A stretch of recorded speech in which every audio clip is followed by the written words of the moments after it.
আসসালামু আলাইকুম everyone. BUET question bank solve সিরিজের প্রথম ক্লাসে তোমাদের সবাইকে স্বাগতম। আজকে আমরা বুয়েট 23-24 আসা হায়ার ম্যাথের সকল এমসিকিউ বেসিক নিয়মে সলভ করব এবং ক্যালকুলেটর হ্যাকসও তোমাদেরকে শিখিয়ে দিব। তো চলো আজকের ক্লাসটি শুরু করা যাক। প্রথম এমসিকিউটা যোগজীকরণ থেকে এসেছে। প্রশ্নে বলতেছে integrate 3x² dx divided by E power x cube plus E inverse X cube equal কত।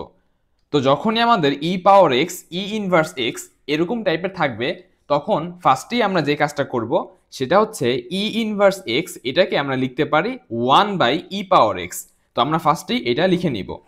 আচ্ছা, তাহলে আমাদের লাইনটা দাঁড়ায় 3x² dx, নিচে হচ্ছে ই power x cube plus 1/ই power x cube. এরপরের কাজটা হচ্ছে আমরা সবাইকে অর্থাৎ লব এবং হরকে ই পাওয়ার এক্স কিউব দিয়ে গুণ করে দিব। মানে আমি এখানে লসাগু করে এরপরে উল্টিয়ে দেওয়ার চাইতে একবারই কাজটা করতে যাচ্ছি। তাহলে আমাদের করতে হবে কি, লব এবং হরকে ই পাওয়ার এক্স কিউব দিয়ে গুণ করতে হবে। তাহলে আমরা পাবো e power x cube into 3x² dx। দেখো এইটাকে যদি আমরা ই পাওয়ার এক্স কিউব দিয়ে গুণ করি তাহলে পাবো ই পাওয়ার এক্স কিউব এর হোল স্কয়ার প্লাস এটাকে যদি আমরা ই পাওয়ার এক্স কিউব দিয়ে গুণ করি তাহলে কিন্তু ই পাওয়ার এক্স কিউব কাটাকাটি যাবে, থাকবে শুধুমাত্র 1। তো আশা করি আমরা এই পর্যন্ত বুঝতে পেরেছি। এবার আমরা ই পাওয়ার এক্স কিউব এই জিনিসটাকে কিন্তু জেড ধরতে পারি, কারণ এটাকে জেড ধরলে আমরা লবের মানটা পেয়ে যাব। তাহলে এখানে আমরা লিখতেছি যে ধরি e power x cube equal to z. আচ্ছা, এবার কি করতে হবে, দুই পাশে ডিডিএক্স করতে হবে। তাহলে ই পাওয়ার এক্স কে ডিডিএক্স করলে হবে ই পাওয়ার এক্স।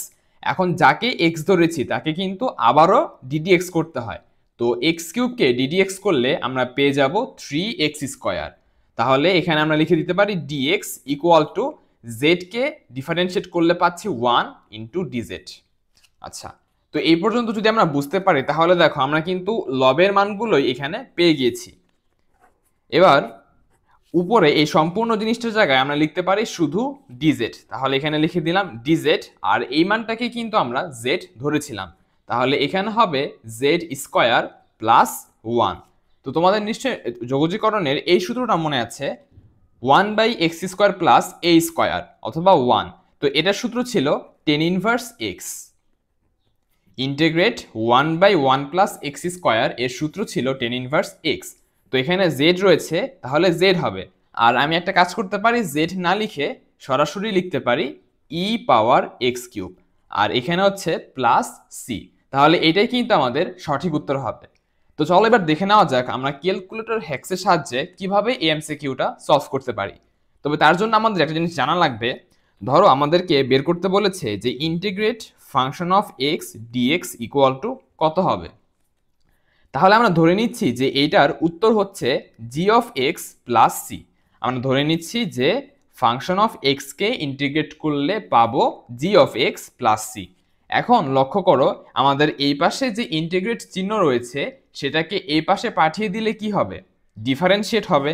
অর্থাৎ আমি লিখতে পারি function of x equal to ddx of g of x, ddx of g of x. আর প্লাস ডিডিএক্স অফ সি লিখতেছি না, কারণ সি কিন্তু ধ্রুবক, আর ধ্রুবককে ডিডিএক্স করলে 0 হয়, তো সেটা আর লিখতেছি না। তাহলে ফাইনালি আমরা যে এই জিনিসটা পেলাম এটাই কিন্তু আমাদের একটি সূত্র। তো এখানে ফাংশন অফ এক্স কোনটা, প্রশ্নে আমাদের যৌগীকরণের ভিতরে যে রাশি থাকবে, প্রশ্নে আমাদের যৌগজীকরণের ভিতরে যে ফাংশন থাকবে সেটাই হচ্ছে ফাংশন অফ এক্স। আর জি অফ এক্স কোনগুলো, আমাদের অপশনে অপশনে যে রাশিগুলো থাকবে সেগুলো হচ্ছে জি অফ এক্স। আচ্ছা, তাহলে এবার আমরা বুঝবো কিভাবে যে কোনটা সঠিক উত্তর। ফার্স্টেই আমরা প্রশ্নে যে রাশি দেওয়া থাকবে, যেমন দেখো এই অঙ্কে আমাদের প্রশ্নের ভিতর রাশিটা হচ্ছে এইটা, তো এটাকে আমরা ক্যালকুলেটরে তুলে ফেলবো। আর এই প্রশ্নের ভিতরের রাশিটাই কিন্তু হচ্ছে আমাদের ফাংশন অফ এক্স। ফার্স্টে আমরা ক্যালকুলেটরে এই রাশিটা তুলে ফেলবো। আচ্ছা, আর একটা জিনিস লক্ষণীয়, এখানে যেহেতু অপশনে ত্রিকোণমিতিক অনুপাত রয়েছে, তাহলে এটা করার জন্য ক্যালকুলেটরকে অবশ্যই রেডিয়ান মোডে রাখতে হবে। তো চলো এবার এটা সলভ করি। তো আমাদের দেখো ক্যালকুলেটর কিন্তু অলরেডি রেডিয়ান মোডে রয়েছে। তো আমরা ফার্স্টে যে কাজটা করব, এই ফাংশনটা এখানে তুলে ফেলবো। তাহলে এখানে হচ্ছে 3x², নিচে হচ্ছে ই, তাহলে এখানে লিখে দিচ্ছি ই, তার পাওয়ার হচ্ছে এক্স কিউব। একইভাবে প্লাস ই, তার পাওয়ারে হচ্ছে minus x cube, minus x cube. আচ্ছা, তো রাশিটা তোলা হয়ে গেল। এবার আমরা এই যে এখানে ক্যালকুলেট রয়েছে এখানে চাপ দিয়ে এক্স এর যে কোনো একটা বাস্তব মান বসাবো। তো খেয়াল করো, এখানে আমরা এক্স এর খুব বড় সংখ্যা বসাবো না, এখানে কিন্তু এক্স এর উপরে আবার কিউব রয়েছে। তো ধরো আমি যদি 5 বসাই, এখানে যদি আমরা এক্স এর জায়গায় 5 বসাই তাহলে কি হয়ে যায়, 5 কিউব অর্থাৎ 125, ই এর পাওয়ারে 125, তাহলে কিন্তু সংখ্যাটা অনেক বড় হয়ে যায়, আমাদেরকে ভুল মান দিতে পারে। এজন্য আমরা এক্স এর ছোট একটি মান বসাবো। আমরা এখানে এক্স এর মানটা 2 বসাবো। তো আমরা এখানে এক্স আসবে, এখানে আমরা 2 লিখে দিব। 2 লেখার পরে দুইবার ইকুয়াল চিহ্নে চাপ দিব। তাহলে দেখতে পাচ্ছ আমাদের একটি মান আসতেছে 4.02 10 ইনভার্স 3। তো এটা হচ্ছে ফাংশন অফ এক্স এর মান। আমরা কিন্তু শুরুতে বলেছিলাম যে যোগজীকরণের এই সূত্রটা হচ্ছে যদি function of x K integrate করলে জি অফ এক্স পাওয়া যায়, তাহলে ফাংশন অফ এক্স এর মান হবে জি অফ এক্স এর ডিডিএক্স এর মানের সমান, যেখানে জি অফ এক্স হচ্ছে আমাদের অপশনগুলো। আচ্ছা, তো আমি বলতে চাচ্ছি যে ফাংশন অফ এক্স এর যে মানটা পেলাম, এবার এই মানটা আমরা প্রত্যেকটা অপশন চেক করে দেখব যে কোন অপশনের ক্ষেত্রে আমরা এই মানটা পাচ্ছি। আচ্ছা, তো আমরা যেহেতু অলরেডি বুঝে গেছি যে উত্তর হবে বি নাম্বারটা, আমরা শুধুমাত্র বি নাম্বারটাই চেক করে দেখাচ্ছি। তো এখানে কি লিখেছিলাম দেখো, এখানে লিখেছি যে ডিডিএক্স এর ভিতরে জি অফ এক্স। আচ্ছা, তাহলে এখানে ফার্স্ট অফ অল তুলে নিবে ডিডিএক্স। তো আমি এখানে ডিডিএক্স লিখে নিচ্ছি। এবার ব্র্যাকেটের ভিতরে জি অফ এক্স অর্থাৎ অপশনগুলো লিখতে হবে। তো আমি এখানে শুধুমাত্র বি নাম্বার অপশনটাই তুলে দিচ্ছি। এটা হচ্ছে 10 ইনভার্স, তাহলে 10 ইনভার্স, তারপর হচ্ছে ই, তার পাওয়ার হচ্ছে এক্স কিউব, এক্স কিউব। আচ্ছা, এবং দেখো এখানে কিন্তু আমাদের শুরুতে দুইটা ব্র্যাকেট রয়েছে, তাহলে শেষেও কিন্তু দুইটা ব্র্যাকেট দিতে হবে। তো এই জন্য আমি এখানে আরেকটা ব্র্যাকেট দিয়ে দিচ্ছি। এবং দেখো আমাদের কিন্তু এখানে এক্স এর একটি মান জানতে চাচ্ছে। তো এক্স এর কোন মানটা বসাবে, আমরা ফাংশন অফ এক্স এর মান বের করার সময় এক্স এর মান কিন্তু 2 ধরেছিলাম, এখানেও সেম এক্স এর জায়গাতে 2 বসাতে হবে। তো 2 বসানোর পরে আমরা যদি ইকুয়াল চিহ্নে চাপ দেই, তাহলে দেখো আমাদের কিন্তু আগের মানটাই এসেছে 4.02 10 ইনভার্স 3। আমরা কিন্তু ওইখানে এই মানটাই পেয়েছিলাম। ফাংশন অফ এক্স এর মান ছিল এইটা, ddx of g of x এর মানও কিন্তু এটাই। অর্থাৎ একমাত্র বি নাম্বার অপশনের ক্ষেত্রে কিন্তু দুইটা মান সমান হচ্ছে। তাহলে এভাবেও আমরা বলতে পারি যে সঠিক উত্তর হচ্ছে বি নাম্বারটা। আশা করি সবাই এটা বুঝতে পেরেছো।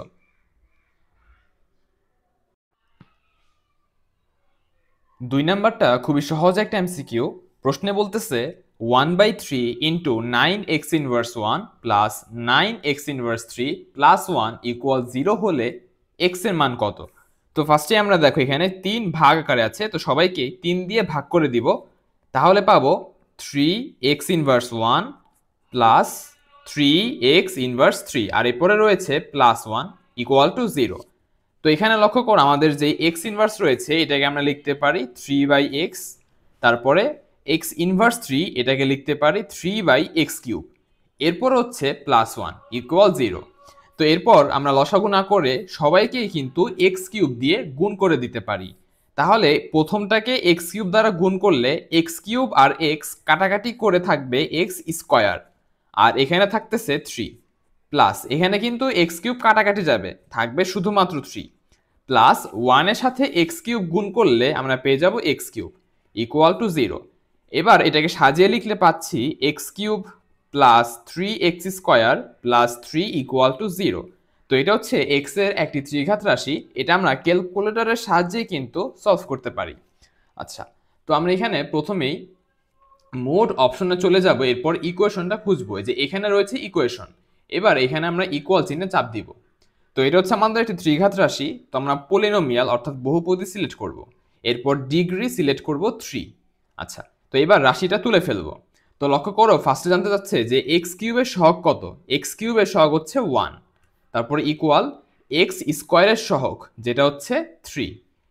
এরপর দেখো এক্স যুক্ত কোনো পদ নেই, তাহলে এক্স এর সহগ হচ্ছে 0, এবং ফাইনালি ধ্রুবক পদটা হচ্ছে 3। তো প্রত্যেকটা পদ এখানে বসানোর পরে যদি আমরা আবারও ইকুয়াল চিহ্নে চাপ দিই, তাহলে আমাদের এক্স এর একটা মান চলে আসতেছে -3.279। তো এখানে আমরা লিখতেছি যে এক্স এর একটা মান পাচ্ছি -3.279। তারপর এক্স এর দ্বিতীয় মানটা দেখে নেওয়া যাক কত আসে। এক্স এর দ্বিতীয় মানটা আসতেছে জটিল সংখ্যা, তো এটা হচ্ছে 0.1395 এবং এত আই। আচ্ছা, তো এটা প্রত্যেকটা মান লিখে দিচ্ছি, 0.1395, তারপর হচ্ছে প্লাস 0.94 আই। আচ্ছা, এবার এক্স এর তৃতীয় মানটা হবে এটার অনুবন্ধী, অবশ্যই জাস্ট এখানে মাইনাস। আচ্ছা, তাহলে আমরা এখানেই মাইনাস দিয়ে দিচ্ছি। তাহলে এক্স এর এই তিনটা মান পেলাম। তো প্রশ্নে জিজ্ঞেস করেছিল যে এক্স এর মান কত হবে। দেখতে পাচ্ছ এ বি সি এর মধ্যে কিন্তু একটাও হবে না, তাহলে বলতে পারি অ্যান্সার হচ্ছে ডি নাম্বারটা, নান।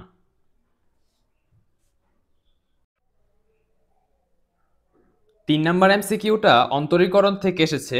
প্রশ্নে বলতেছে যদি f of x equal x by x square plus k হয়, তবে কে এর কোন মানের জন্য এক্স ইকুয়াল টু 3 বিন্দুতে চরম মান পাওয়া যাবে। দেখো, আমরা জানি যে চরম মান অর্থাৎ সর্বোচ্চ মান, সর্বনিম্ন মান, এগুলোর জন্য শর্ত ছিল function of prime x equal two 0 হতে হয়। তাহলে ফার্স্ট অফ অল আমাদের যে ফাংশন অফ এক্স দেওয়া আছে, এখান থেকে আমরা ফাংশন প্রাইম এক্স বের করব, অর্থাৎ এই রাশিটাকে একবার ডিডিএক্স করব। তো এখানে দেখো লব এবং হরের রাশি রয়েছে, অর্থাৎ আমাদেরকে u by v formula apply করতে হবে। তো সূত্র ছিল ভি স্কয়ার, নিচে আমাদের হতো ভি স্কয়ার, উপরে হতো ভি ডিডিএক্স অফ ইউ, অর্থাৎ ddx of x.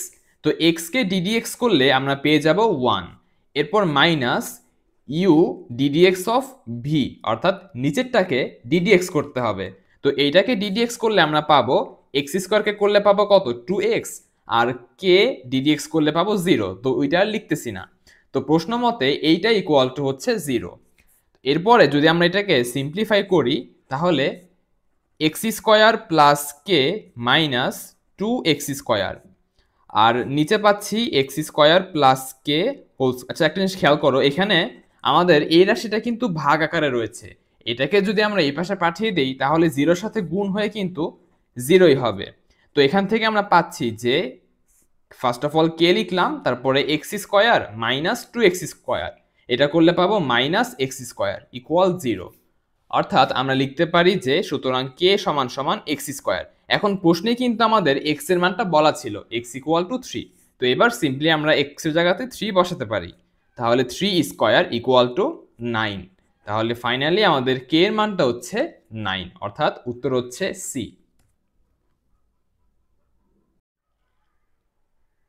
4 number এমসিকিউটা matrix ও নির্ণায়ক থেকে এসেছে। প্রশ্নে বলতেছে যে এই ম্যাট্রিক্সে পি এর কোন অশূন্য মানের জন্য ম্যাট্রিক্সটি ব্যতিক্রমী হবে। আমরা জানি কোনো ম্যাট্রিক্স তখনই ব্যতিক্রমী হয় যখন তার নির্ণায়কের মানটা শূন্য হয়, অর্থাৎ পি প্লাস 3 পি এবং হচ্ছে 2p। এই ম্যাট্রিক্সের নির্ণায়কের মান যদি শূন্য হয়, তাহলেই কিন্তু ম্যাট্রিক্সটা ব্যতিক্রমী হবে। তো এখান থেকে আমরা পি এর মানটা বের করব। তো আমরা কি করতে পারি, ফার্স্টে এই যে এই দুইটা গুণ করব, তারপরে এই দুইটা গুণ করব। আচ্ছা, তো এখানে গুণ করলে আমরা পাচ্ছি পি স্কোয়ার প্লাস 3p, তারপর হচ্ছে মাইনাস এই দুইটা অর্থাৎ 2p ইকুয়াল টু হবে 0। তো এখান থেকে যোগ বিয়োগ করলে লিখতে পারি যে P square plus P equal to 0। তো এখান থেকে দেখো আমরা পি কমন নিতে পারি, তাহলে হচ্ছে পি প্লাস 1 ইকুয়াল টু 0। এখান থেকে যেহেতু দুইটা রাশির গুণফল 0, আমরা বলতে পারি যে পি এর একটা মান হচ্ছে 0 অথবা পি প্লাস 1 ইকুয়াল 0। তো এখান থেকে আমরা কি পাচ্ছি, এখান থেকে পাচ্ছি যে পি এর মানটা -1। তো প্রশ্নে বলাই ছিল যে পি এর মানটা অশূন্য হতে হবে, অর্থাৎ আমরা যে শূন্য পেয়েছি এটা গ্রহণযোগ্য নয়। তাহলে সঠিক অ্যান্সার হচ্ছে -1, যেটা সি নাম্বারে রয়েছে। তাহলে সঠিক উত্তর হচ্ছে সি।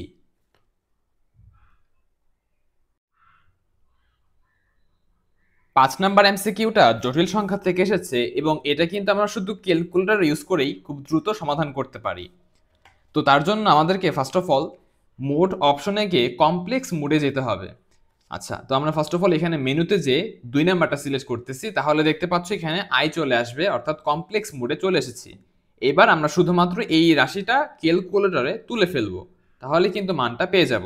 তো এখানে আমরা লিখতেছি আই লেখার জন্য এই যে ই এন জি এখানে চাপ দিব, তারপর হচ্ছে i প্লাস 3 আর নিচে হচ্ছে 1 মাইনাস এরপর ভগ্নাংশ উপরে হচ্ছে 1 নিচে হচ্ছে 2 প্লাস i, অর্থাৎ এই যে এখানে ইএনজি বাটনে চাপ দিব। তাহলে দেখতে পাচ্ছ রাশিটা তোলা হয়ে গেল। এবার ইকুয়াল চিহ্নে চাপ দিলেই কিন্তু আমরা মানটা পেয়ে যাচ্ছি 5। তাহলে এটাই হচ্ছে আমাদের উত্তর। তো সঠিক উত্তর হচ্ছে সি। 6 নাম্বার এমসিকিউটা কনিক থেকে এসেছে। প্রশ্নে বলতেছে যে এই অধিবৃত্তের পরামিতিক স্থানাঙ্ক কোনটি। তো দেখো এখানে যে পরামিতিক স্থানাঙ্ক বলেছে, পরামিতিক স্থানাঙ্ক বের করার সূত্র হচ্ছে a sec theta comma b tan theta. তাহলে এখানে a আর b কোনটা? দেখো আমরা জানি যে অধিবৃত্তের আদর্শ ইকুয়েশন হচ্ছে x square by a square minus y square by b square equal to 1। তো এখানে যেই a এবং b রয়েছে সেগুলোই কিন্তু এখানে বসাতে হবে। তাহলে আমরা যে কাজটা করব সেটা হচ্ছে এই অধিবৃত্তটাকে এই ফরম্যাটে প্রকাশ করব, তাহলেই a এবং b এর মানটা পেয়ে যাব। তো তার জন্য আমরা কি করতে পারি, -36কে এই পাশে পাঠিয়ে দিতে পারি। তাহলে হচ্ছে 9x square minus 4y square equal 36। এরপরে এখানে 1 বানানোর জন্য সবাইকে আমরা 36 দিয়ে ভাগ করব। তাহলে হবে 9x square by 36 minus 4y square by 36 equal to 1। এরপর দেখো কাটাকাটি করলে x স্কয়ার বাই 9 আর 36 কাটলে আমরা পাচ্ছি 4 মাইনাস এখান থেকে পাচ্ছি 9 ইকুয়াল টু 1। তো এরপরে দেখো এখান থেকে আমরা কি বলতে পারি যে এটা ছিল আমাদের a স্কয়ার, এই যে 4 এটা হচ্ছে আমাদের a স্কয়ার আর 9 হচ্ছে b স্কয়ার। তো এখান থেকে বুঝতেই পারতেছো যে a এর মানটা হবে √4 অর্থাৎ 2 এবং b এর মানটা হবে, দেখো b স্কয়ার হচ্ছে 9, তাহলে b কত হবে √9 অর্থাৎ 3। তাহলে a এবং b পেয়ে গেলাম। তাহলে পরামিতিক স্থানাঙ্ক হবে 2 sec থিটা, 3 tan থিটা। তো দেখতে পাচ্ছ এই উত্তরটা কিন্তু বি নাম্বারই রয়েছে যে 2 sec থিটা, 3 tan থিটা, অর্থাৎ সঠিক উত্তর হচ্ছে বি। 7 নাম্বার এমসিকিউটা যোগজীকরণ থেকে এসেছে আর যোগজীকরণের এমসিকিউ গুলো কিন্তু আমরা ক্যালকুলেটরের সাহায্যেই ইজিলি সলভ করতে পারি, যেটা প্রথম এমসিকিউতে দেখিয়েছিলাম। তো এখানে আমরা সেম ক্যালকুলেটর হ্যাক্সটাই অ্যাপ্লাই করব। তো তোমাদের নিশ্চয় মনে আছে আমরা যে প্রশ্নে যে রাশি থাকে সেটাকে ধরতাম ফাংশন অফ এক্স, প্রশ্নের রাশিটাকে আমরা ধরতাম ফাংশন অফ এক্স, এবং আমাদের যে অপশনের যে রাশিগুলো রয়েছে সেগুলোকে আমরা ধরতাম জি অফ এক্স।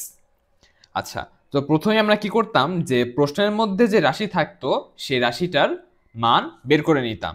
তো এই কাজটাই প্রথমে করতেছি। আমাদের প্রশ্নে উল্লিখিত রাশিটা হচ্ছে উপরে 1 আর নিচে হচ্ছে এক্স, ব্র্যাকেটে হচ্ছে 1 প্লাস 8 ইন্টু এক্স পাওয়ার 8। আচ্ছা, তো রাশিটা তুলে ফেলেছি। এবার আমরা এখানে এক্স এর যে কোনো একটা বাস্তব মান বসাবো। এখানে ক্যালকুলেট চাপ দিচ্ছি, এরপর আমরা এক্স এর মান এখানে 2 বসাতে পারি। তাহলে আমরা যে মানটা পাচ্ছি সেটা হচ্ছে 2.44 10 ইনভার্স 4। এবার আমরা প্রত্যেকটা অপশন চেক করব। কিভাবে? আমরা কি করেছিলাম যে জি অফ এক্স অর্থাৎ অপশনগুলোকে ডিডিএক্স করতাম। তো আমরা প্রথমে এটাই চেক করতেছি।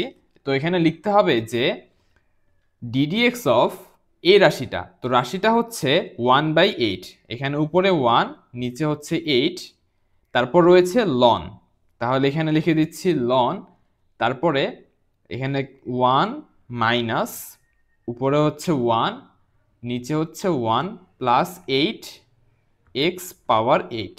আচ্ছা, রাশিটা তুলে ফেললাম। এবার খেয়াল করো এখানে আমাদের দুইটা ব্র্যাকেট শুরুতে, তাহলে লাস্টেও কিন্তু দুইটা থাকতে হবে। তো এই জন্য আরেকটা ব্র্যাকেট দিয়ে দিচ্ছি। তো এরপর সাইডে কিন্তু আমাদের এক্স এর মান জানতে চায়, এখানে আমরা এক্স এর আগের মানটাই বসাবো যেটা হচ্ছে 2। তো এবার যদি আমরা ইকুয়াল চিহ্নে চাপ দেই তাহলে দেখতে পাচ্ছ আমরা যেই মানটা পেয়েছি সেটাই কিন্তু আগের বার প্রশ্নের ক্ষেত্রে পেয়েছিলাম। এখানেও 2.44 10 ইনভার্স 4 এবং এটার ক্ষেত্রেও কিন্তু আমরা একই মানই পাচ্ছি। তাহলে বলতে পারি যে আমাদের সঠিক উত্তর হচ্ছে এ। যদি এটা না মিলতো তাহলে কিন্তু বাকিগুলো চেক করা লাগতো। তো সৌভাগ্যবশত আমাদের প্রথমটাই মিলে গেছে। আচ্ছা, 8 নাম্বার এমসিকিউতে বলতেছে সাইন ইনভার্স 2x/3 এর ডোমেন কত। তো তো দেখো, ডোমেন বলতে আমরা বুঝি এক্স এর যে সকল মানের জন্য আমরা এর বাস্তব মান পাবো সেগুলোই হচ্ছে ডোমেন, অর্থাৎ ডোমেন মানে হচ্ছে এক্স এর মান। আচ্ছা, তো এবার লক্ষ্য করো, সাইন ইনভার্স 2x/3 এই সম্পূর্ণ জিনিসটা বলতে কিন্তু একটা কোণ বোঝাচ্ছে, অ্যাঙ্গেল। তো আমরা ধরে নিচ্ছি যে সেই অ্যাঙ্গেলটা হচ্ছে থিটা, তাহলে বলতে পারি যে থিটা সমান সমান সাইন ইনভার্স 2x/3। তারপর এই সাইন ইনভার্সটাকে যদি আমরা এই পাশে নিয়ে যাই তাহলে পাবো সাইন থিটা, অর্থাৎ সাইন থিটা ইকুয়াল টু আমরা পাচ্ছি 2x/3। এখন দেখো, আমরা জানি কি যে সাইন থিটা এর সর্বনিম্ন মান হচ্ছে -1 এবং সর্বোচ্চ মান হচ্ছে +1, অর্থাৎ 2x/3 এর মানটা হবে -1 এর চেয়ে বড় অথবা সমান এবং +1 এর চেয়ে ছোট অথবা সমান। 2x/3 এর মানটা কিন্তু -1 থেকে 1 এর মধ্যেই হতে হবে।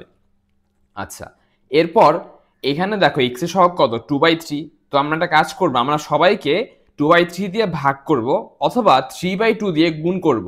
তাহলে কিন্তু দেখো 3/2 দিয়ে গুণ করলে এটা কিন্তু কাটাকাটি যাবে, তাহলে আমরা সবাইকে 3/2 দিয়ে গুণ করতেছি। তাহলে লাইনটা পাবো -3/2 less than or equal than x less than or equal than 3/2। আমরা সবাইকে 3/2 দিয়ে গুণ করেছি, অর্থাৎ x এর মানটা হচ্ছে -3/2 থেকে +3/2 এর মধ্যে। এখন এটাকে আমরা বন্ধনীর মাধ্যমে কিভাবে প্রকাশ করতে পারি? আমি আগে একটা এক্সাম্পল দিচ্ছি। ধরো আমাদের কাছে রয়েছে যে x এর মান 1 থেকে বড় আর 6 থেকে ছোট। তো এই জিনিসটাকে আমরা লিখি এভাবে, ফার্স্ট ব্র্যাকেটের মধ্যে 1,6। এই জিনিসটা যদি এভাবে থাকতো 1 less than or equal than x less than or equal than 6, তখন এটাকে আমরা লিখতাম থার্ড ব্র্যাকেটের মধ্যে 1,6।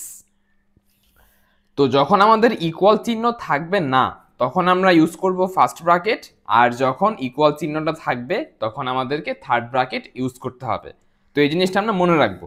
তো দেখতে পাচ্ছ এখানে আমাদের ইকুয়াল চিহ্নটা রয়েছে, তো এটাকে আমরা লিখব থার্ড ব্র্যাকেটের মধ্যে -3/2, +3/2। তো এটি হচ্ছে আমাদের নির্ণয় অ্যান্সার। তো দেখতে পাচ্ছ এই উত্তরটা কিন্তু সি নাম্বার অপশনে রয়েছে, অর্থাৎ সঠিক উত্তর হলো সি।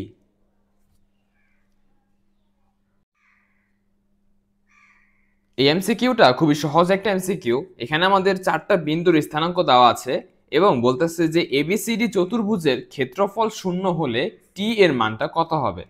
তো দেখো, বিন্দুর স্থানাঙ্ক দেওয়া থাকলে ত্রিভুজ অথবা চতুর্ভুজের ক্ষেত্রফল বের করার যে সূত্র সেটা হচ্ছে হাফ লিখতে হবে, তারপর ডিটারমিনেন্টের ভিতরে প্রত্যেকটা বিন্দু বসিয়ে দিতে হবে।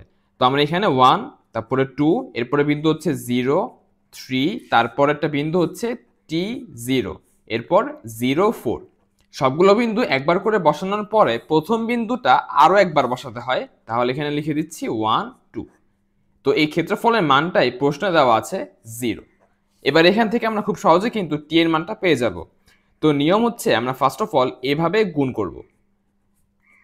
আচ্ছা, তো গুণ করলে দেখো 3 একে আমরা ফার্স্টে পাচ্ছি 3, তারপর 0 গুণ করলে কিন্তু এটা 0 আসতেছে, এরপর প্লাস টি এবং 4 গুণ করলে আসে 4t, তারপর 0 এবং 2 গুণ করলে আমরা পাচ্ছি 0।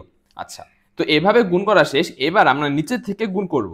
তো যখনই নিচে থেকে গুণ করব তখন কিন্তু বিপরীত চিহ্ন লিখতে হয়। যেমন এখানে হয় +0, আমরা লিখতে পারি -0। এখানে হয় +3t, আমাদেরকে লিখতে হবে -3t। আচ্ছা, তারপর এটাও 0 হয়, এটা লিখছি না, আর এটা হচ্ছে 4 একে 4, তাহলে লিখতে হবে -4। যখনই আমরা নিচে থেকে গুণ করব তখনই কিন্তু বিপরীত চিহ্নটাই এখানে লিখতে হয়, আর ইকুয়াল টু হচ্ছে 0। তো এরপর দেখো, আমরা যদি হাফটাকে এই পাশে পাঠিয়ে দেই তাহলে কিন্তু 0ই হয়। আর ভিতরে যদি আমরা ক্যালকুলেশন করি তাহলে 4t - 3t করলে পাচ্ছি t, এবং এই যে 3 - 4 এটা করলে থাকে -1, আর ইকুয়াল টু হাফকে পাঠানোর পরে এখানে কিন্তু 0 হয়ে যায়। তাহলে দেখো -1কে এই পাশে পাঠিয়ে দিলে ফাইনালি আমরা টি এর মানটা পেয়ে যাচ্ছি 1। তো এটা কিন্তু খুবই সহজ একটা এমসিকিউ ছিল, আর তাহলে এটার উত্তর হচ্ছে বি।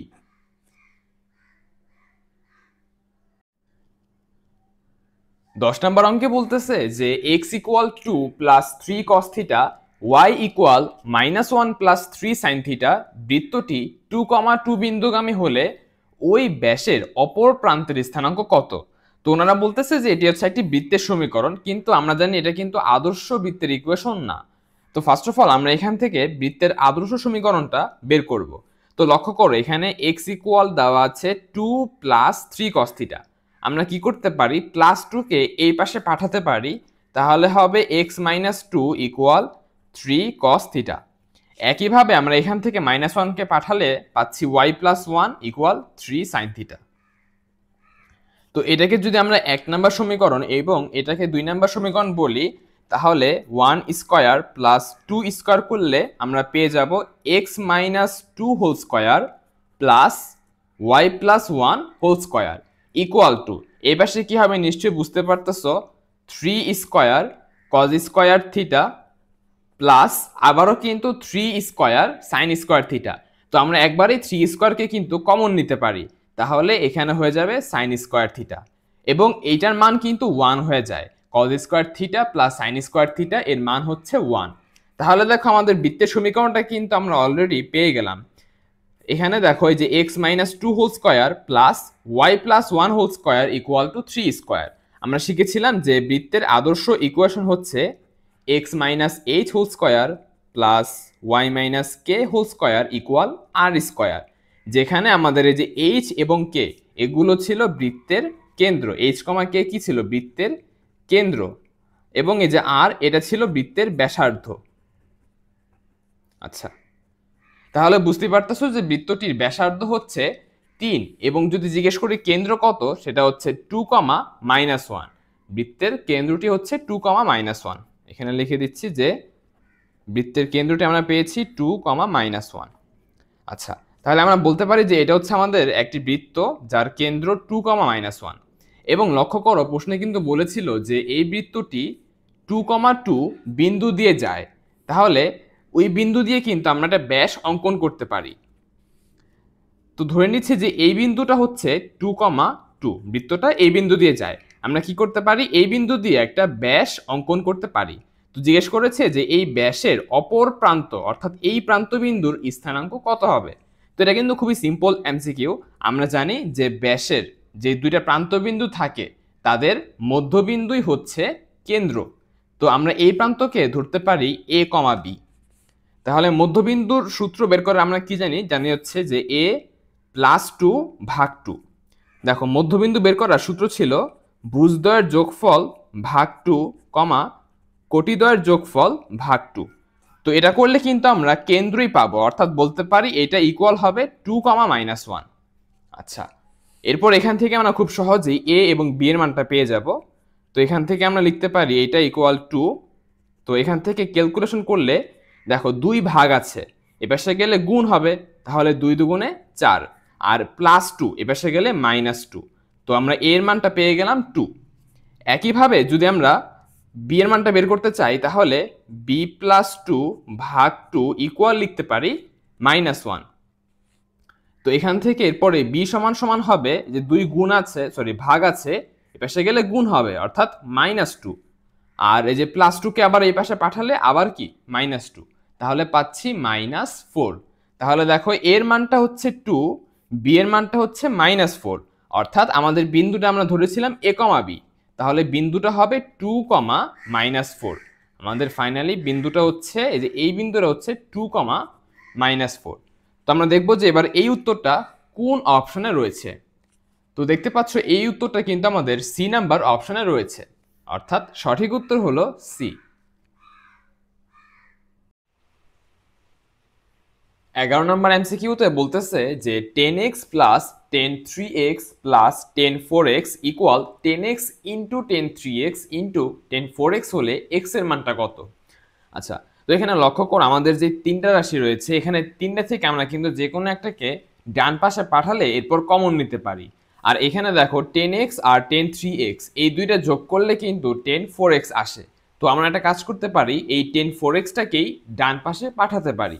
অর্থাৎ আমি বলতে চাচ্ছি যে লাইনটা হবে 10x plus 10 3x equal to, প্লাসটাকে এই পাশে পাঠাচ্ছি, তাহলে হচ্ছে -10 4x, আর এখানে প্লাস 10x ইন্টু হচ্ছে 10 3x ইন্টু 10 4x। তো তো এবার দেখো ডান পাশ থেকে আমরা -10 4x এটা কমন নিতে পারি। তো -10 4x যদি কমন নেওয়া হয়, -10 4x কমন নিলে আমরা পাবো 1। যেহেতু মাইনাস কমন নিয়েছি, চিহ্নটা চেঞ্জ হয়ে মাইনাস হয়ে যাবে। আচ্ছা, তাহলে থাকতেছে 10x ইন্টু 10 3x। আর এই পাশে আমাদের 10x প্লাস 10 3x যা ছিল তাই থাকবে। তো এরকম করার কারণ হচ্ছে, এবার যদি আমরা এই জিনিসটা গুণ আকারে আছে এই পাশে পাঠিয়ে দেই তাহলে ভাগ হবে, আর ভাগ হলে কিন্তু সূত্র হবে। আচ্ছা, তো সূত্র হবে এরকম যে 10x প্লাস 10 3x, আর এই জিনিসটাকে নিচে নিয়ে আসলে হবে 1 minus 10x into 10 3x, 10x into 10 3x, আর এই পাশে রয়েছে মাইনাস 10 4x। তো এখন দেখো আমরা সবাই জানি যে এখানে 10a প্লাস 10b, নিচে হচ্ছে 1 মাইনাস 10a 10b, তো এটা হচ্ছে 10a প্লাস b এর সূত্র। তো এটাকে আমরা লিখতে পারি যে 10x প্লাস 3x, আর x প্লাস 3x মানে হচ্ছে 4x। আচ্ছা, এরপরে দেখো আমাদের ডান পাশে রয়েছে মাইনাস 10 4x। তো এই যে মাইনাসটাকে বাদ দেওয়ার জন্য আমরা চাইলে পাই মাইনাস 4x লিখতে পারি, অথবা অত ঝামেলা না করে আমরা সিম্পলি যে কাজটা করতে পারি সেটা হচ্ছে, দেখো এই পাশে মাইনাস 10 4x, এটাকে এ পাশে নিয়ে আসলে কি হবে প্লাস 10 4x, তাহলে এই পাশে কিন্তু 0 হয়ে যাবে। আর এখানে দেখো যোগ করলে আমরা লিখতে পারি 2 10 4x ইকুয়াল টু হচ্ছে 0। এরপরে যে 2 গুণাকারে আছে এ পাশে গেলে ভাগ করলে কিন্তু 0ই থাকে, অর্থাৎ 10 4x ইকুয়াল টু 0। এখন আমরা শিখেছিলাম যে 10x ইকুয়াল টু যদি 0 হয় তাহলে x ইকুয়াল টু হয় n পাই। এটা কিন্তু বিপরীত ত্রিকোণমিতির একটা সূত্র। 10x ইকুয়াল টু 0 হলে x ইকুয়াল টু হয় n পাই। তো আমাদের এখানে x নাই, x এর জায়গাতে রয়েছে 4x, তো আমি এই জন্য এখানে 4x লিখেছি। তো প্রশ্নে আমাদেরকে x এর মানটাই জানতে চেয়েছিল, তাহলে এখানে দেখো সিম্পলি 4 গুণ আকারে আছে, আমরা লিখতে পারি যে তাহলে x equal to n pi divided by 4। তো এটাই হচ্ছে আমাদের x এর মান। দেখতে পাচ্ছ এই উত্তরটা কিন্তু বি নাম্বার অপশনে রয়েছে, অর্থাৎ সঠিক উত্তর হচ্ছে বি। ওকে, চলো এবার 12 নাম্বার এমসিকিউটা সলভ করি। এই ম্যাথে আমাদের বলতেছে যে ln x equal 5 ln y এবং log base 2 x equal 4 plus log বেজের মধ্যে আছে 2, এখানে আছে y হলে x এবং y এর মান কত। তো ফার্স্টে আমাদের যেটা দেওয়া আছে এখান থেকে আমরা কি লিখতে পারি, লক্ষ্য করো আমাদের দেওয়া আছে ln x equal two 5 ln y। তো এখানে 5 ছিল, আমরা কিন্তু জানি যে log অথবা ln এর ক্ষেত্রে সামনে কোনো সংখ্যা থাকলে সেই সংখ্যাটাকে পাওয়ারে নিয়ে যাওয়া যায়। তো আমরা 5টাকে এখানে লিখেছি। এরপর দুই পাশ থেকে আমরা ln বাদ দিতে পারি, তাহলে x ইকুয়াল টু পেয়ে গেলাম y পাওয়ার 5। একইভাবে আমরা দ্বিতীয় মানটা থেকেও একটা জিনিস বের করার চেষ্টা করব। তো এখানে আমাদের দেওয়া আছে log 2x, আবার লক্ষ্য করে এই পাশে রয়েছে log বেস 2y, তো এটাও log 2 এটাও log 2, আমরা দুইটাকে এক পাশে নিয়ে আসব। তাহলে log 2x minus log 2y equal to হচ্ছে 4। এবার আমরা একটা সূত্র পড়েছিলাম যে log m by n, log m by n, এটা সূত্র আমরা পড়েছিলাম কি যে log m minus log n। এখন আমরা কিন্তু এটারই জাস্ট উল্টা সূত্রটাই প্রয়োগ করব, অর্থাৎ দুইটা লগ বিয়োগ আকারে থাকলে আমরা এইভাবে লিখতে পারি, একবার লগ লিখব এবং সংখ্যা দুইটাকে ভাগ আকারে লিখব। তো এখানে দেখো দুইটা লগ রয়েছে, সিম্পলি মনে রাখতে পারো এভাবে যে দুইটা লগ রয়েছে, তো আমরা যদি লগ কমন নেই তাহলে মাঝখানে মাইনাস থাকলে এই সংখ্যা দুইটা ভাগ হয়, বিয়োগ থাকলে ভাগ হয়, আর যদি মাঝখানে প্লাস থাকতো তাহলে এক্স আর ওয়াই গুণ হতো। আশা করি এই পর্যন্ত বুঝতে পেরেছো, এটা কিন্তু আমাদের স্কুলের সূত্র ছিল। আচ্ছা, এরপর ইকুয়াল টু লিখতে পারি 4। আচ্ছা, এরপর দেখো এই লাইনটা যে আমরা পেয়েছি, এরপর আমরা কি করতে পারি লগ উঠিয়ে দিতে পারি। তো লগটাকে যদি আমরা উঠিয়ে দেই তাহলে এরপর আমাদের সূত্র হবে সেটা হচ্ছে লগ উঠিয়ে দিলে বেসটা উপরে চলে আসে এবং এই জিনিস দুইটা এক্সচেঞ্জ হয়, অর্থাৎ এই যে আমাদের যে 4 রয়েছে এই 4 কিন্তু 2 এর পাওয়ারে চলে আসে, আর x বাই ওয়াই এটা চলে যায় 4 এর জায়গাতে। আমরা এখানে কি করেছি জাস্ট লগটাকে উঠিয়ে দিয়েছি। তো লগটাকে উঠালে যে বেস, সেই বেসটা উপরে চলে আসে আর এই জিনিস দুইটা এক্সচেঞ্জ হয়, অর্থাৎ এই পাশের 4 এখানে চলে আসে, এখানে 4 পাওয়ার আকারে চলে আসে, আর আমাদের এক্স বাই ওয়াইটা 4 এর জায়গাতে চলে যায়। তাহলে এখান থেকে আমরা x by y equal to পেয়ে গেলাম 2 পাওয়ার 4। তো আমাদেরকে এক্স এবং ওয়াই এর মান বের করতে হবে। আচ্ছা, এবার দেখো এক্স বাই ওয়াই পেয়েছি 2/4, 2 পাওয়ার 4। আমরা কিন্তু একটু আগেই এক্স এর একটা মান বের করেছিলাম, সেটা হচ্ছে ওয়াই পাওয়ার 5। এই মানটা আমরা এইখানে বসাতে পারি। তাহলে এক্স এর জায়গায় বসাচ্ছি ওয়াই পাওয়ার 5, নিচে হচ্ছে ওয়াই, আর ইকুয়াল টু 2 পাওয়ার 4। তো বুঝতে পারতেছো এই জিনিসটা করলে দেখো একই চলক ভাগ আকারে আছে, তাহলে কি তাদের পাওয়ার বিয়োগ হবে। তাহলে এখান থেকে আমরা লিখতে পারি ওয়াই পাওয়ার 4 ইকুয়াল হচ্ছে 2 পাওয়ার 4। অর্থাৎ আমরা পেয়ে গেলাম যে ওয়াই এর মানটা হচ্ছে 2। আর যেহেতু ওয়াই এর মান 2, তাহলে এক্স এর মান কত হবে? এক্স এর মান হচ্ছে 2, এখানে 2 বসাবো, তাহলে 2 পাওয়ার 5। আর 2 পাওয়ার 5 করলে আমরা পেয়ে যাব 32। তাহলে এক্স এর মান হচ্ছে 32, ওয়াই হচ্ছে 2। তাহলে আমাদের বলেছিল এক্স কমা ওয়াই। তাহলে দেখো এক্স এর মানটা 32 আর ওয়াই এর মানটা হচ্ছে 2। তাহলে অ্যান্সার কত হবে? অ্যান্সার হচ্ছে বি নাম্বারটা। 13 নম্বর এমসিকিউটা বৃত্ত থেকে এসেছে। প্রশ্নে বলতেছে যে আমাদের দুইটা বৃত্তের সমীকরণ দেওয়া আছে এবং এই বৃত্তদ্বয় যদি স্পর্শ করে তাহলে সি এর মানটা কত সেটাই জানতে চাওয়া হচ্ছে। তো বৃত্তের সমীকরণ দেওয়া থাকলে ফার্স্টে আমরা দুইটা বৃত্তের কেন্দ্র এবং ব্যাসার্ধ বের করে ফেলবো। তো প্রথম বৃত্তের কেন্দ্রকে আমরা বলতেছি C1। তো বৃত্তের সমীকরণ থেকে কেন্দ্র বের করার নিয়ম আমরা জানি। নিয়মটা হচ্ছে এক্স এবং ওয়াই এর সহগকে -2 দিয়ে ভাগ করতে হয়। দেখতে পাচ্ছ এখানে এক্স এর সহগ হচ্ছে 2, তো আমরা 2 কে -2 দিয়ে ভাগ করব এবং একই সাথে ওয়াই এর সহগ, এখানে ওয়াই যুক্ত কোনো পদ নেই, তাহলে ওয়াই এর সহগ হচ্ছে 0। তো 0 কে আমরা -2 দিয়ে ভাগ করতেছি। তাহলে আমরা পাচ্ছি -1,0। এটা হচ্ছে প্রথম বৃত্তের কেন্দ্র। একইভাবে যদি আমরা দ্বিতীয় বৃত্তের কেন্দ্র বের করি তাহলে দেখো দ্বিতীয় বৃত্তের সমীকরণে এক্স যুক্ত কোনো পদ নেই, অর্থাৎ এক্স এর সহগ হচ্ছে 0। তাহলে 0 ভাগ -2, ওয়াই এর সহগ হচ্ছে 2, তো এই জন্য আমরা 2 ভাগ -2 করব। আচ্ছা, তো 0 ভাগ -2 করলে আমরা পেয়ে যাচ্ছি 0, আর এখান থেকে 2 ভাগ -2 করলে পেয়ে যাচ্ছি -1। তাহলে দেখো আমরা দুইটা বৃত্তের কেন্দ্র পেয়ে গেলাম। এবার আমরা বৃত্তের ব্যাসার্ধ বের করব। তো বৃত্তের ব্যাসার্ধ বের করার সূত্র তোমাদের নিশ্চয় মনে আছে, সেটা হচ্ছে √g² plus f square minus c, g² plus f square minus c. যেখানে দেখো যে এটা হচ্ছে আমাদের -g। বৃত্তের কেন্দ্রকে আমরা প্রকাশ করি কিভাবে বলতো? সেটা হচ্ছে -g, -f। তাহলে -g এর মান হচ্ছে -1, তাহলে g এর মান কিন্তু হবে শুধু 1। তাহলে এখানে বসবে 1 স্কোয়ার। আচ্ছা, তো 1 কে স্কোয়ার করলে আমরা 1ই পাবো। এরপর দেখো এফ এর মান কিন্তু 0, তো এই জন্য আমরা এটাকে স্কোয়ার করতেছি না, কারণ এটাকে স্কোয়ার করলে 0ই আসবে। তারপরে সি মানে হচ্ছে আমাদের বৃত্তের সমীকরণের যে ধ্রুবক সেটা। তো এখানে কিন্তু সি এর জায়গাতে সি রয়েছে, এজন্য আমরা এখানে -c লিখে দিচ্ছি। তো এটা হচ্ছে প্রথম বৃত্তের ব্যাসার্ধ। এবার একইভাবে আমরা দ্বিতীয় বৃত্তের ব্যাসার্ধ অর্থাৎ R2 বের করব। এখানেও সেম সূত্র হবে। এখানে দেখতে পাচ্ছ জি হচ্ছে 0, তো এই জন্য জি বসাচ্ছি না।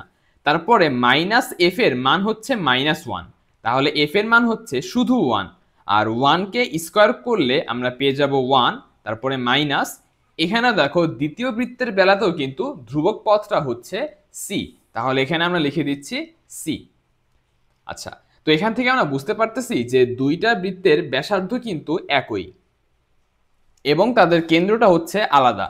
আচ্ছা, এবার প্রশ্ন বলেছিল যে বৃত্তদ্বয় পরস্পরকে স্পর্শ করে, কিন্তু বহিস্থভাবে স্পর্শ করে নাকি অন্তঃস্থভাবে স্পর্শ করে সেটা নিয়ে কিন্তু কিছু বলা নেই।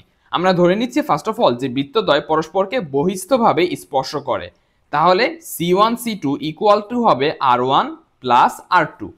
আচ্ছা, তো C1 C2 মানে হচ্ছে এই যে C1 এবং C2 এই দুইটা বিন্দুর মধ্যবর্তী দূরত্ব।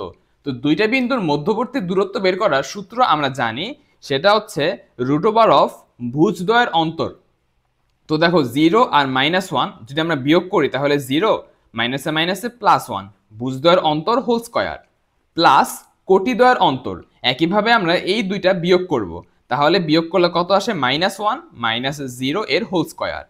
তো প্রশ্ন মতে এই দূরত্বটা হবে ব্যাসার্ধ দ্বয়ের যোগফলের সমান, অর্থাৎ √1 - c plus √, one minus C.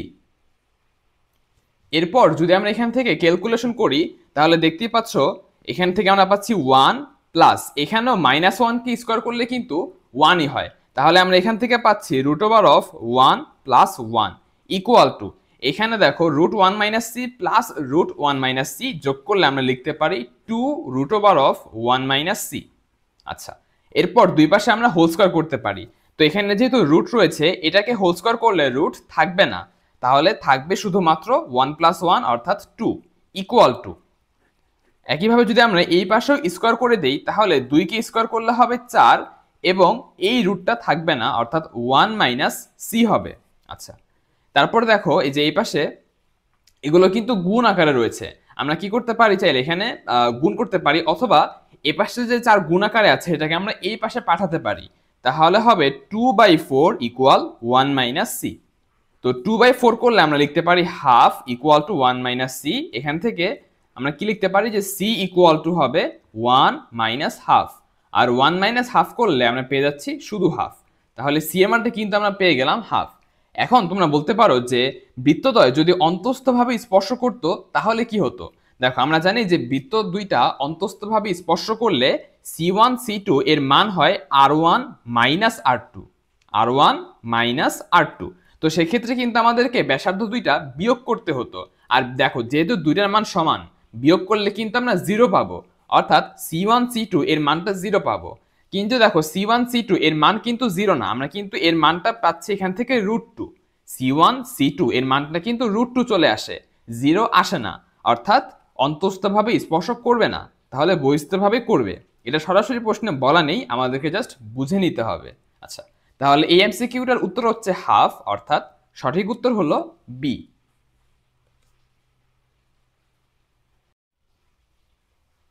14 নম্বর এমসিকিউটা সরলরেখা থেকে এসেছে। এখানে প্রশ্ন বলতেছে যে মাইনাস ওয়ান কমা থ্রি বিন্দুগামী এবং x plus three y plus seven equal zero এর উপর লম্বরেখার মূলবিন্দু থেকে লম্ব দূরত্ব কত। তো এখানে আমরা এই ম্যাথটা স্টেপ বাই স্টেপ সলভ করব। ফার্স্টে বলতেছে যে এই বিন্দুগামী এবং এই রেখার উপর লম্বরেখা, তাহলে ফার্স্ট অফ অল আমরা এই লম্বরেখার ইকুয়েশনটা বের করব। তাহলে লম্ব রেখা, তো দেখো কোনো রেখার সমীকরণ যদি দেওয়া থাকে তাহলে সেখান থেকে লম্বরেখার সমীকরণ বের করার নিয়ম হচ্ছে তাদের সহগদ্বয়কে এক্সচেঞ্জ করতে হয়, অর্থাৎ এখানে এক্স এর সহগ হচ্ছে ওয়ান, এটা আমরা লিখবো ওয়াই এর সাথে, এবং ওয়াই এর সহগ হচ্ছে থ্রি, সেটা আমরা লিখবো এক্স এর সাথে। আমি একটা এক্সাম্পল দিয়ে বুঝাচ্ছি। ধরো আমাদের কাছে একটা রেখা হচ্ছে a x plus b y plus c equal to zero. তোমাকে বের করতে বলা হচ্ছে যে এর লম্বরেখা, এই রেখার উপরে লম্বরেখার ইকুয়েশন। তো সেটা হবে কি, সেটা হবে এক্স এবং ওয়াই এদের সহগগুলা এক্সচেঞ্জ করতে হবে, অর্থাৎ বি এক্স এবং এ ওয়াই, এবং তাদের মাঝখানে যদি প্লাস চিহ্ন থাকে তাহলে মাইনাস দিবে, আর মাইনাস থাকলে প্লাস দিবে। এরপরে তাদের ধ্রুবকটাও কিন্তু চেঞ্জ হয়, ধ্রুবকটা আগে ছিল সি, এখন আমি ধরে নিচ্ছি ধ্রুবকটা হবে কে ইকুয়াল টু জিরো। তো এটা হচ্ছে লম্বের সমীকরণ বের করার নিয়ম। এখানে আমরা সেম কাজটাই করব। তো এখানে আমরা এক্স এর জায়গাতে বসাবো থ্রি এক্স আর থ্রি ওয়াই এখানে বসাবো শুধু ওয়াই। আচ্ছা, এবং তাদের মাঝখানের চিহ্ন কি ছিল প্লাস, তো এখানে লিখে দিচ্ছি মাইনাস। এরপর আমরা লিখতে পারি plus K equal to zero. এবং লক্ষ্য করো এই রেখাটাই কিন্তু আবার বলা আছে মাইনাস ওয়ান কমা থ্রি বিন্দুগামী। তো যখন আমাদের এই রেখাটা বলা থাকবে যে এত বিন্দুগামী, তখন আমরা একবারে করতে পারি কে না বসিয়ে এখানে আমরা ইকুয়াল চিহ্ন দিব, কে না লিখে, যে আমরা এখানে কে না লিখে কি করতে পারি ইকুয়াল চিহ্ন দিতে পারি। দেওয়ার পরে যেহেতু বলা আছে যে এই বিন্দুগামী, আমরা সিম্পলি এই বিন্দু দিয়ে এটাকে সিদ্ধ করতে পারি, তাহলে কিন্তু ধ্রুবকের মানটা পেয়ে যাব। আচ্ছা, তাহলে আমরা এক্স এর জায়গাতে বসাচ্ছি মাইনাস ওয়ান, মাইনাস ওয়াই এর জায়গাতে বসাচ্ছি থ্রি। তো এখান থেকে দেখো কত আসে, মাইনাস থ্রি মাইনাস থ্রি, তাহলে পাচ্ছি মাইনাস সিক্স। তাহলে আমাদের যে লম্বরেখার সেটা সমীকরণটা হচ্ছে, নিচে লিখতেছি, সমীকরণটা হচ্ছে থ্রি এক্স মাইনাস ওয়াই, আর এটাকে এ পাশে নিয়ে আসলে হবে plus six equal to zero. এটাই হচ্ছে আমাদের লম্বরেখার সমীকরণ। আচ্ছা, তো এবার বলতেছে যে এই লম্বরেখার মূল বিন্দু থেকে লম্ব দূরত্ব কত। তো মূল বিন্দু মানে আমরা জানি এটা হচ্ছে জিরো কমা জিরো। তো এই যে জিরো কমা জিরো বিন্দু থেকে এই রেখার লম্ব দূরত্ব বের করতে বলেছে এবার। আচ্ছা, তাহলে একটা বিন্দু থেকে একটা রেখার দূরত্ব বের করার সূত্র অ্যাপ্লাই করতে হবে। তো আমরা জানি যে বিন্দু থেকে রেখার দূরত্ব বের করার জন্য উপরে আমাদের কি লিখতে হয়, উপরে এই বিন্দু দিয়ে রেখাটাকে সিদ্ধ করতে হয়। তো দেখো আমরা যদি 0,0 দিয়ে সিদ্ধ করি তাহলে কত আসে, 3 ইন্টু 0 মাইনাস 0 প্লাস 6, আর এখানে মডুলাস দিতে হয় যেন নেগেটিভ সংখ্যা না আসে। লবের কাজ শেষ। এবার হরে কি লিখতে হয়, হরে লিখতে হয় এক্স এর সহগের স্কয়ার 3 স্কয়ার প্লাস ওয়াই এর সহগ অর্থাৎ -1 এর হোল স্কয়ার। এটা কিন্তু আমাদের সূত্র, বিন্দু থেকে রেখার দূরত্ব বের করার সূত্র। উপরে আমরা কি করেছি, বিন্দু দিয়ে রেখাকে সিদ্ধ করেছি, আর নিচে এক্স এবং ওয়াই এর সহগ দুইটা স্কয়ার করে যোগ করেছি। আচ্ছা, এবার জাস্ট যোগ বিয়োগ করতে হবে। তো দেখো আমরা উপরে কি পাচ্ছি, উপরে কিন্তু এটা 0, এটাও 0, শুধুমাত্র 6 থাকতেছে, এবং নিচে আমাদের থাকতেছে √9 প্লাস -1কে হোল স্কয়ার করলে +1ই আসে। তো এখান থেকে আমরা পেয়ে যাচ্ছি 6 ডিভাইডেড বাই √10, আমরা পেয়ে গেলাম 6 ডিভাইডেড বাই √10। তো এটাই হচ্ছে আমাদের উত্তর। এই উত্তরটা প্রথম অপশনে রয়েছে, অর্থাৎ আমাদের সঠিক উত্তর হচ্ছে এ। এই এমসিকিউটা করতে আমাদের অন্তরীকরণ এবং ফাংশনেরও কিছু বেসিক জানা থাকা লাগবে। এখানে আমাদের দেওয়া আছে ddx of function of 3x equal 6x, তাহলে ddx of function of x কত? তো আমরা যারা পর্যায়ক্রমিক অন্তরীকরণটা পড়েছিলাম আমরা নিশ্চয়ই জানি যে function of x K ddx করলে এটাকে আমরা লিখতে পারি function prime x। Function of x K ddx করা হলে আমরা লিখতে পারি ফাংশন প্রাইম x। একইভাবে দেখো ফাংশন অফ 3x, এটাকে ddx করা হলে আমরা লিখতে পারি ফাংশন প্রাইম 3x। তবে এখানে কিন্তু আমরা ddx করতেছি x এর সাপেক্ষে, তাহলে x এর যদি কোনো সহগ থাকে সেই সহগ দিয়ে কিন্তু গুণ করতে হবে। তো এটাকে ddx করলে আমরা লিখতে পারি ফাংশন প্রাইম 3x ইন্টু 3, আর ইকুয়াল টু দেওয়া আছে 6x। আচ্ছা, এরপর এখানে 3 গুণাকারে আছে, এই পাশে পাঠিয়ে দিলে আমরা ভাগ করতে পারি। তাহলে function prime 3x equal to পাচ্ছি 6x ভাগ 3 অর্থাৎ 2x।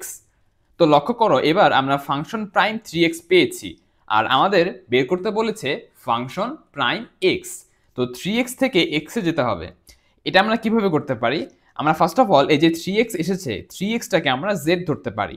ধরে নিচ্ছি যে 3x ইকুয়াল টু z, তাহলে x ইকুয়াল টু পেয়ে গেলাম z/3।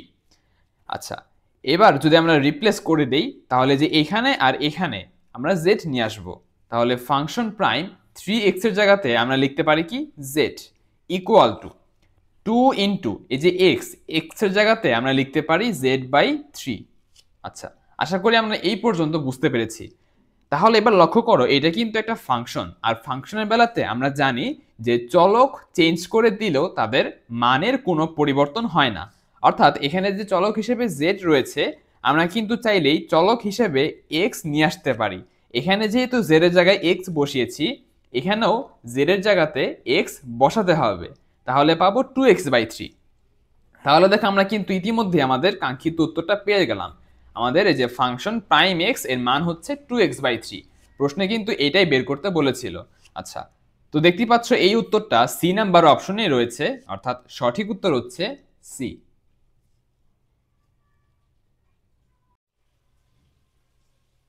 এই 16 নাম্বার এমসিকিউটা জটিল সংখ্যা থেকে এসেছে। এখানে বলতেছে যে modulus of 2z - 2 equal 2x, এটি কিসের সমীকরণ, যেখানে z ইকুয়াল হচ্ছে x প্লাস iy। তো আমরা ফার্স্টে জানি যে এটা হচ্ছে মডুলাস। তো আমরা এখানে ফার্স্ট অফ অল মানগুলো বসিয়ে দিচ্ছি। এখানে আছে মডুলাস অফ 2z, z এর মানটা হচ্ছে x প্লাস iy, তারপর হলো -2 ইকুয়াল 2x। তো এখানে যেহেতু 2 গুণ আকারে আছে আমরা গুণ করে দিচ্ছি, তাহলে হবে 2x plus 2iy minus 2 modulus equal 2x। আচ্ছা, এরপরে মডুলাস বের করার জন্য আমরা বাস্তব অংশগুলোকে একসাথে লিখব, যেখানে i নেই সেগুলোই কিন্তু বাস্তব। তাহলে আমরা এখানে লিখতেছি যে 2x মাইনাস 2 দুইটাকে একসাথে লিখতেছি, তারপরে প্লাস 2yi, কাল্পনিকটাকে আলাদা লিখলাম, ইকুয়াল টু হচ্ছে 2x। এবার জটিল সংখ্যার ক্ষেত্রে মডুলাস বের করার সূত্র আমরা জানি।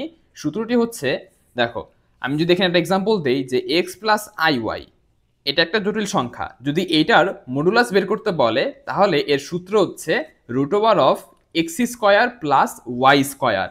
অর্থাৎ বাস্তব অংশকেও স্কোয়ার করতে হবে এবং কাল্পনিক অংশকেও স্কোয়ার করতে হবে। এখানেও আমরা সেই কাজটাই করব।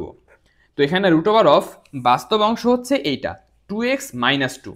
তাহলে এখানে লিখে দিচ্ছি 2x - 2 হোল স্কোয়ার প্লাস কাল্পনিক অংশ বলতে বোঝায় i এর সহগ, যেটা হচ্ছে 2y। তাহলে এখানে হবে 2y হোল স্কোয়ার আর ইকুয়াল টু হচ্ছে 2x। আচ্ছা, তারপর আমাদের এই যে এই পাশে যেই রুটটা রয়েছে এটা আমরা ডান পাশে পাঠিয়ে দিব, তাহলে স্কোয়ার হয়ে যাবে। আর রুটের ভিতরে এগুলোকে যদি আমরা ভাঙাই তাহলে দেখো ফার্স্টে কি হয়, a - b হোল স্কোয়ারের সূত্র। তো আমরা জানি সূত্র হচ্ছে a² - 2ab। তাহলে আমরা পাচ্ছি 2 দুগুণে 4, 4 দুগুণে 8x প্লাস b² অর্থাৎ 4। এরপর 2y কে হোল স্কোয়ার করলে পেয়ে যাব 4y²। আর শুরুতে বলেছিলাম যে এই পাশের রুটটাকে আমরা ডান পাশে পাঠিয়ে দিচ্ছি, তাহলে কি হবে 2x এর হোল স্কোয়ার, তাহলে হচ্ছে 4x²।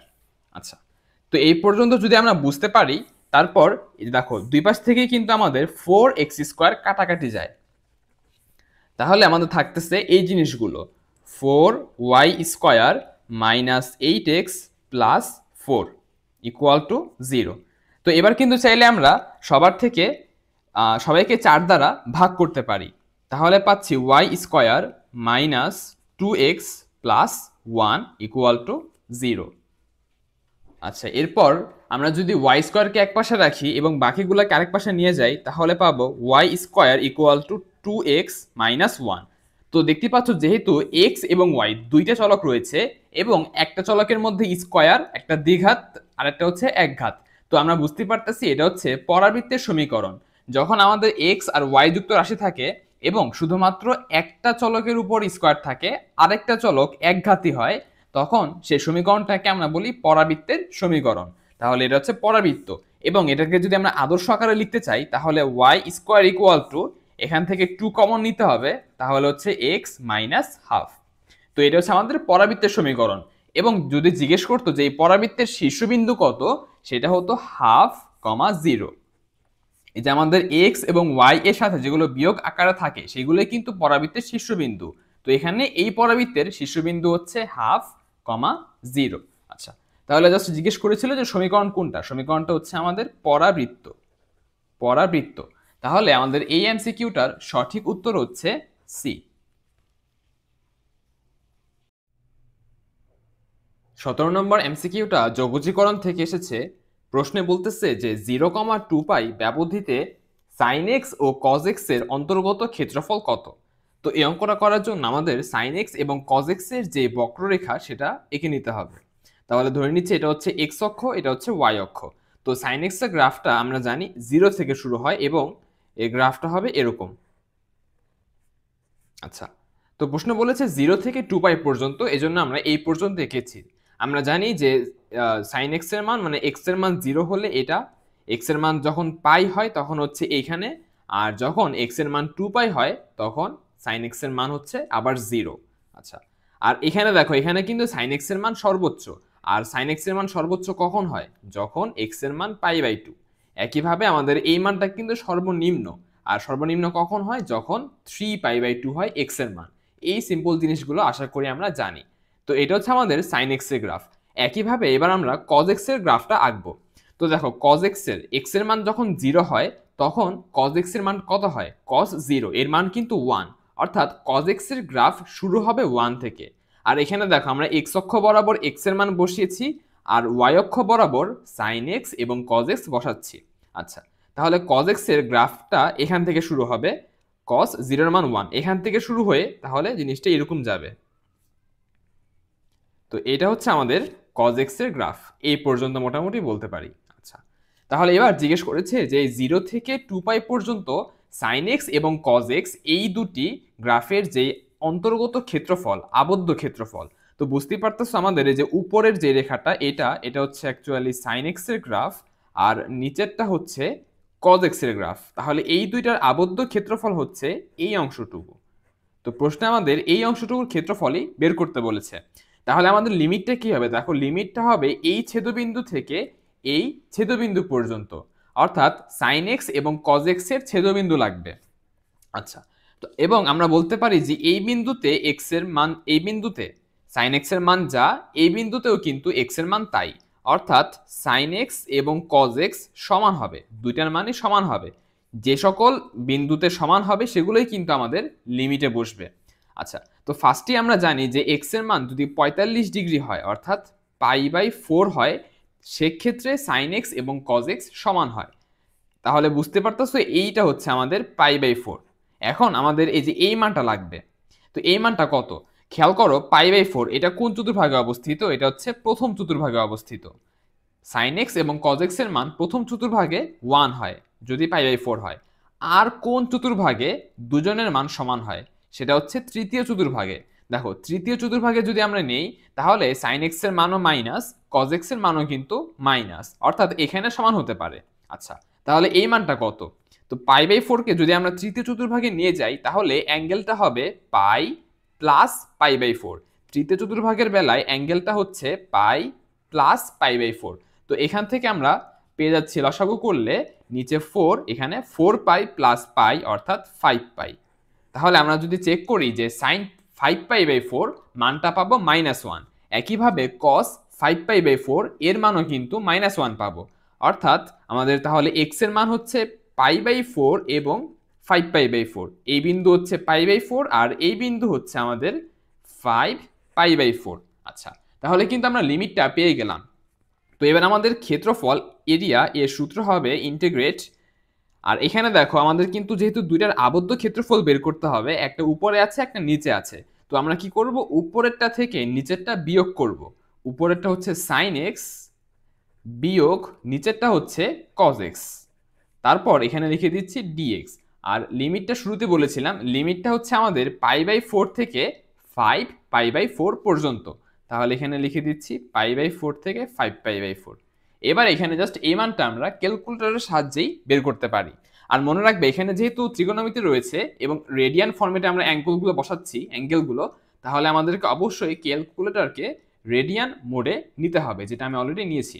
আচ্ছা, তো এবার আমি তুলে দিচ্ছি ইকুয়েশনটা। এটা হচ্ছে ইন্টিগ্রেট, তারপর এখানে ব্র্যাকেট দিতে পারি sin x, তারপর হচ্ছে মাইনাস cos x, এবং লাস্টে আরেকটা ব্র্যাকেট দিতে হবে। এবার আমাদের লোয়ার লিমিট হচ্ছে π/4, তাহলে এখানে বসিয়ে দিচ্ছি π/4। এরপরে আপার লিমিট হচ্ছে 5π/4। আচ্ছা, তো এবার যদি আমরা ইকুয়াল চিহ্নে চাপ দিই তাহলে আমাদের মানটা দেখতে পাচ্ছো যে 2.82, দশমিকে চলে এসেছে 2.82। আচ্ছা, আমরা যদি একটু অপশনগুলোর দিকে তাকাই তাহলে দেখবো যে কোন মানের ক্ষেত্রে 2√2 চলে আসে, 2.82 চলে আসে। আমরা যদি ফার্স্টেই 4√2 চেক করি, এটার মান কিন্তু আসতেছে না। এবার যদি আমরা 2√2 চেক করি যে 2√2, তাহলে কিন্তু দেখতে পাবে যে 2.82 এই মানটা চলে আসতেছে। অর্থাৎ আমাদের এই জিনিসটার ক্ষেত্রফলটা হচ্ছে 2√2 স্কয়ার ইউনিট, অর্থাৎ সঠিক উত্তর হলো সি।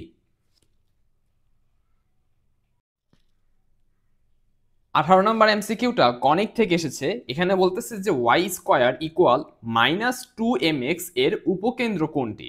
তো দেখে বুঝতেই পারতেছো এটা হচ্ছে আমাদের পরাবৃত্তের সমীকরণ। আমরা জানি যে পরাবৃত্তের আদর্শ ইকুয়েশন হচ্ছে y square equal two 4ax। এখানেও কিন্তু এই ফর্মেটই রয়েছে।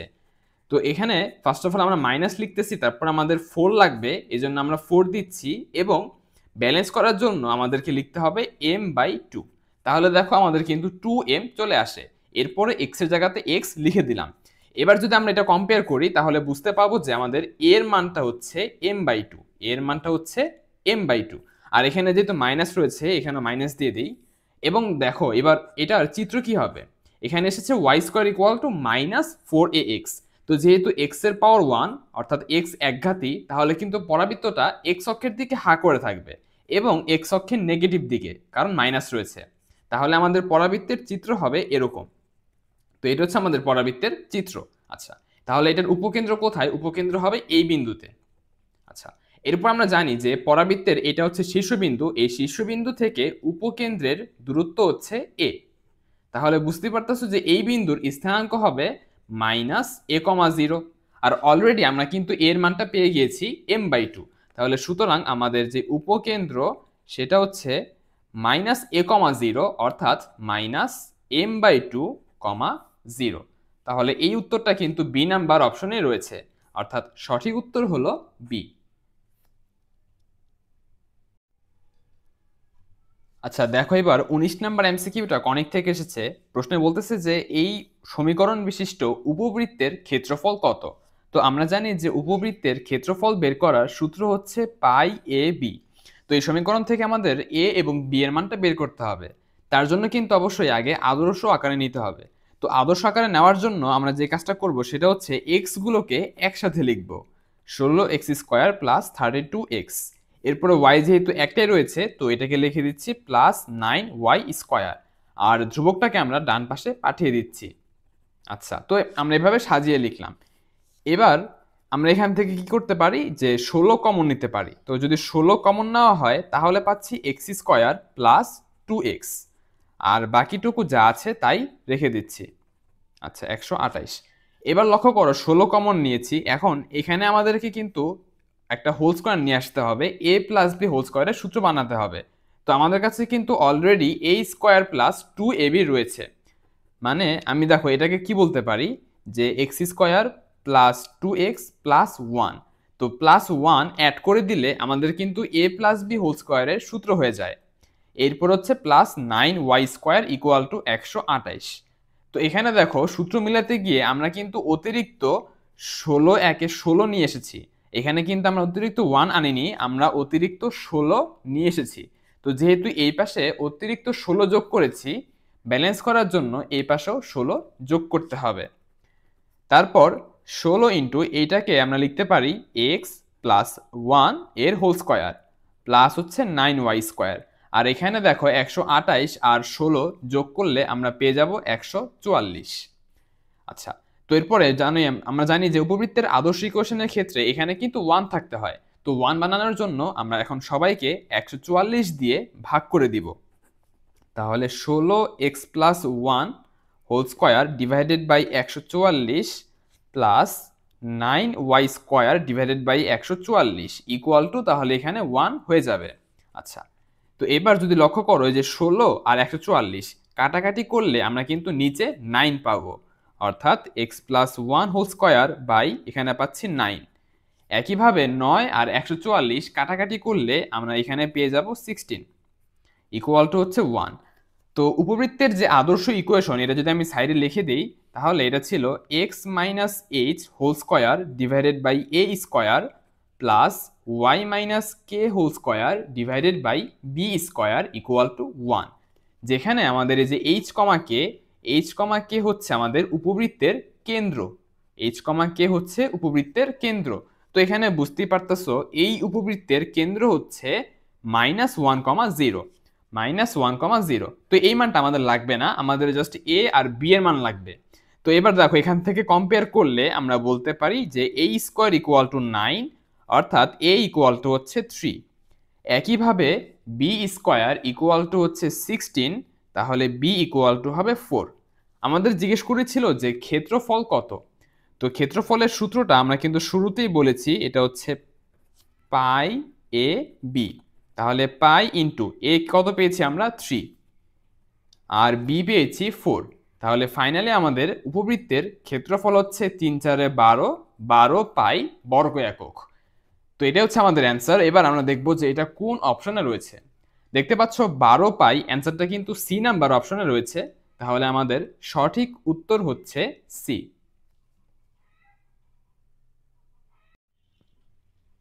20 নম্বর এমসিকিউটা জটিল সংখ্যা থেকে এসেছে এবং লক্ষ্য করো এখানে কিন্তু সবগুলো আই গুণ আকারে রয়েছে। আবার প্রশ্নে দেখো আই এর পাওয়ারে রয়েছে I power i², I power i³ এই ফরম্যাটে রয়েছে। আচ্ছা, আমরা জানি যে একই অক্ষর বা একই চলক যখন গুণ আকারে থাকে তখন তাদের পাওয়ারগুলো যোগ হয়। তো এখানে দেখো সবগুলো যেহেতু আই এবং সবগুলোই গুণ আকারে রয়েছে, তাহলে এটাকে আমরা লিখতে পারি যে আই পাওয়ার এখানে হচ্ছে i plus i² plus i³ এভাবে প্লাস ডট ডট আই পাওয়ার 33, অর্থাৎ সবগুলো পাওয়ার আমরা যোগ করে দিলাম। তো এটার মানই প্রশ্নে বের করতে বলেছে। আচ্ছা, তো এখন আমরা জানি যে আই এর ধারার ক্ষেত্রে একটা সূত্র আছে, সেটা হচ্ছে i plus i square plus i cube plus i power 4। অর্থাৎ আই এর ধারার ক্ষেত্রে যে কোনো ক্রমিক 4টি পদের সমষ্টি সর্বদাই 0 হয়।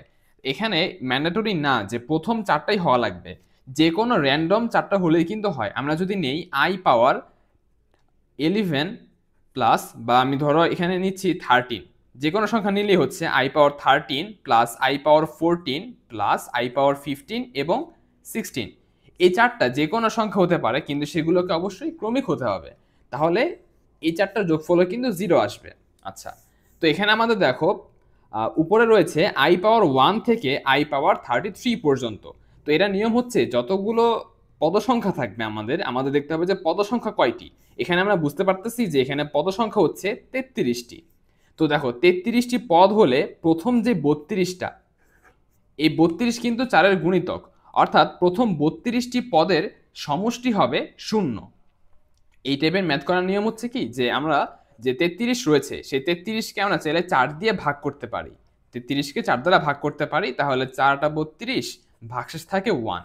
মানে আমি বলতে চাচ্ছি যে প্রথম 32টা যে পদ থাকবে তাদের যোগফল হবে 0, এবং যেহেতু ভাগশেষ 1, তাহলে শুধুমাত্র লাস্টের পদটি অবশিষ্ট থাকবে, বাকি প্রথম 32টা পদের যোগফল 0 হয়ে যাবে। অর্থাৎ এটাকে আমরা লিখতে পারি যে আই পাওয়ারে সবগুলো পদের কি হবে, 0 হবে যোগফল, শুধুমাত্র আই পাওয়ার 33 থাকবে। আচ্ছা, এখন আই পাওয়ার 33 এটাকে আমরা সিম্পলিফাই করব কিভাবে? আমরা জানি যে আই এর পাওয়ারে যখন বড় সংখ্যা থাকে তখন সেই সংখ্যাটাকে 4 দ্বারা ভাগ করতে হয়, এবং 4 দ্বারা ভাগ করলে যে ভাগশেষ থাকে সেটাই কিন্তু আমরা আই এর পাওয়ারে লিখে দিই। তাহলে এখানে 33 না লিখে আমরা আই এর পাওয়ারে লিখতে পারি 1। অর্থাৎ ফাইনালি আমরা পেয়ে যাচ্ছি আই পাওয়ার আই। এখান থেকে আমরা পেয়ে যাব আই পাওয়ার আই। তো এটি হচ্ছে আমাদের সঠিক উত্তর। দেখতে পাচ্ছ এই উত্তরটা সি নাম্বার অপশনে রয়েছে, অর্থাৎ সঠিক উত্তর হলো সি। চলো এবার স্থিতিবিদ্যা থেকে আসা এএমসিকিউটি সলভ করি। এখানে দেওয়া আছে যে একটি 16 মিটার দীর্ঘ দণ্ডের এক প্রান্তে 7 কেজি ভর। আচ্ছা, আমরা এটা চিত্র এঁকে বুঝাই। আমাদের ফার্স্ট অফ অল একটি দণ্ড দেওয়া আছে, বলতেছে যে এই দণ্ডটির সম্পূর্ণ দৈর্ঘ্য হচ্ছে 16 মিটার। এই দণ্ডটির সম্পূর্ণ দৈর্ঘ্য হচ্ছে 16 মিটার। তো এই দণ্ডের এক প্রান্তে, ধরে নিচ্ছি এই প্রান্তে 7 কেজি ভর, এবং একই প্রান্ত হতে 6.25 মিটার দূরত্বে একটি খুঁটি স্থাপন করলে দণ্ডটি ভারসাম্যে থাকে। আচ্ছা, তো এখানে দেখো আমাদের বলতেছে যে এক প্রান্তে 7 কেজি ভর, তো এখানে আমরা 7 কেজি ভর ঝুলিয়ে দিচ্ছি। এখানে হচ্ছে আমাদের 7 কেজি ভর, এবং এই প্রান্ত থেকেই 6.25 মিটার দূরত্বে, তো ধরে নিচ্ছি সেটা হচ্ছে আমাদের এইখানে আমরা কি করতেছি, আরেকটা খুঁটি স্থাপন করতেছি, তাহলে দণ্ডটা ভারসাম্যে থাকে। তো এবার জিজ্ঞেস করেছে যে এই দণ্ডটার ভর কত। আমরা ধরে নিচ্ছি যে এই দণ্ডটার ভর হচ্ছে ডব্লিউ। দণ্ডটার ভরকে আমরা ধরে নিচ্ছি ডব্লিউ, এবং যে কোনো বস্তুর ভর অথবা ওজন সেটা কিন্তু ঠিক মধ্যবিন্দুতে কাজ করে। তাহলে আমরা বলতে পারি যে এতটুকু হচ্ছে আমাদের 8। একইভাবে এতটুকুও কিন্তু 8। আর প্রশ্নে আমাদের দেওয়া ছিল যে এই দূরত্বটুকু হচ্ছে 6.25। এতটুকু হচ্ছে আমাদের 6.25, এটা কিন্তু প্রশ্নেই দেওয়া ছিল। এরপর যদি আমরা মাঝখানের এই দূরত্বটুকু বের করতে চাই, তাহলে এটা কত হবে? দেখো বলেছিলাম যে এটা হচ্ছে আমাদের 8 একক, যেহেতু এটা মধ্যবিন্দু, এতটুকু কিন্তু 8। তাহলে 8 থেকে যদি আমরা 6.25 বিয়োগ করি তাহলে পাচ্ছি 1.75। এখান থেকে আমরা পেয়ে যাব 1.75। তো এই দূরত্বটুকু হচ্ছে আমাদের 1.75। এবার আমরা এই যে এই বিন্দুতে সমান্তরাল অক্ষ উপপাদ্য সূত্রটা অ্যাপ্লাই করতে পারি। তো সূত্রটা ছিল, দেখো এই বিন্দুর ডান পাশে হচ্ছে ডব্লিউ আর বাম পাশে হচ্ছে 7। আচ্ছা, তো ডান পাশটা যদি আমরা চিন্তা করি তাহলে সূত্র ছিল ডব্লিউ ইন্টু দুইটার মধ্যবর্তী ডিস্টেন্স, লম্ব দূরত্ব নিতে হবে অবশ্যই, যেটা হচ্ছে 1.75। এবং বাম পাশটা চিন্তা করলে এখানে রয়েছে 7 ইন্টু এদের মাঝখানে যে ডিস্টেন্স, এই বিন্দু দেখো আমরা কিন্তু এটার সাপেক্ষেই সমান্তরাল অক্ষ উপপাদ্য নিচ্ছি। তো এটার সাপেক্ষে আমরা দুইটার দূরত্ব হিসাব করব। তো এইটার সাপেক্ষে এই খুঁটির দূরত্ব হচ্ছে 6.25, এবং এই দুইটা ইকুয়াল হবে। তো এখান থেকে আমরা ডব্লিউ এর মানটা পেয়ে যাব। ডব্লিউ ইকুয়াল টু হবে 7 ইন্টু 6.25 ভাগ 1.75। তো এবার যদি জাস্ট আমরা ক্যালকুলেটরের সাহায্যে গুণ ভাগ করি তাহলেই কিন্তু মানটা চলে আসে। আচ্ছা, তাহলে আমাদের উপরে হচ্ছে 7 ইন্টু 6.25 আর নিচে হচ্ছে 1.75। তাহলে আমরা যে মানটা পাচ্ছি সেটা হচ্ছে 25। সুতরাং বলতে পারি যে আমাদের যে ডব্লিউ রয়েছে সেটা হচ্ছে 25 কেজি, অর্থাৎ এই দণ্ডটার ভর হচ্ছে 25 কেজি। তাহলে আমাদের সঠিক উত্তর হচ্ছে ডি।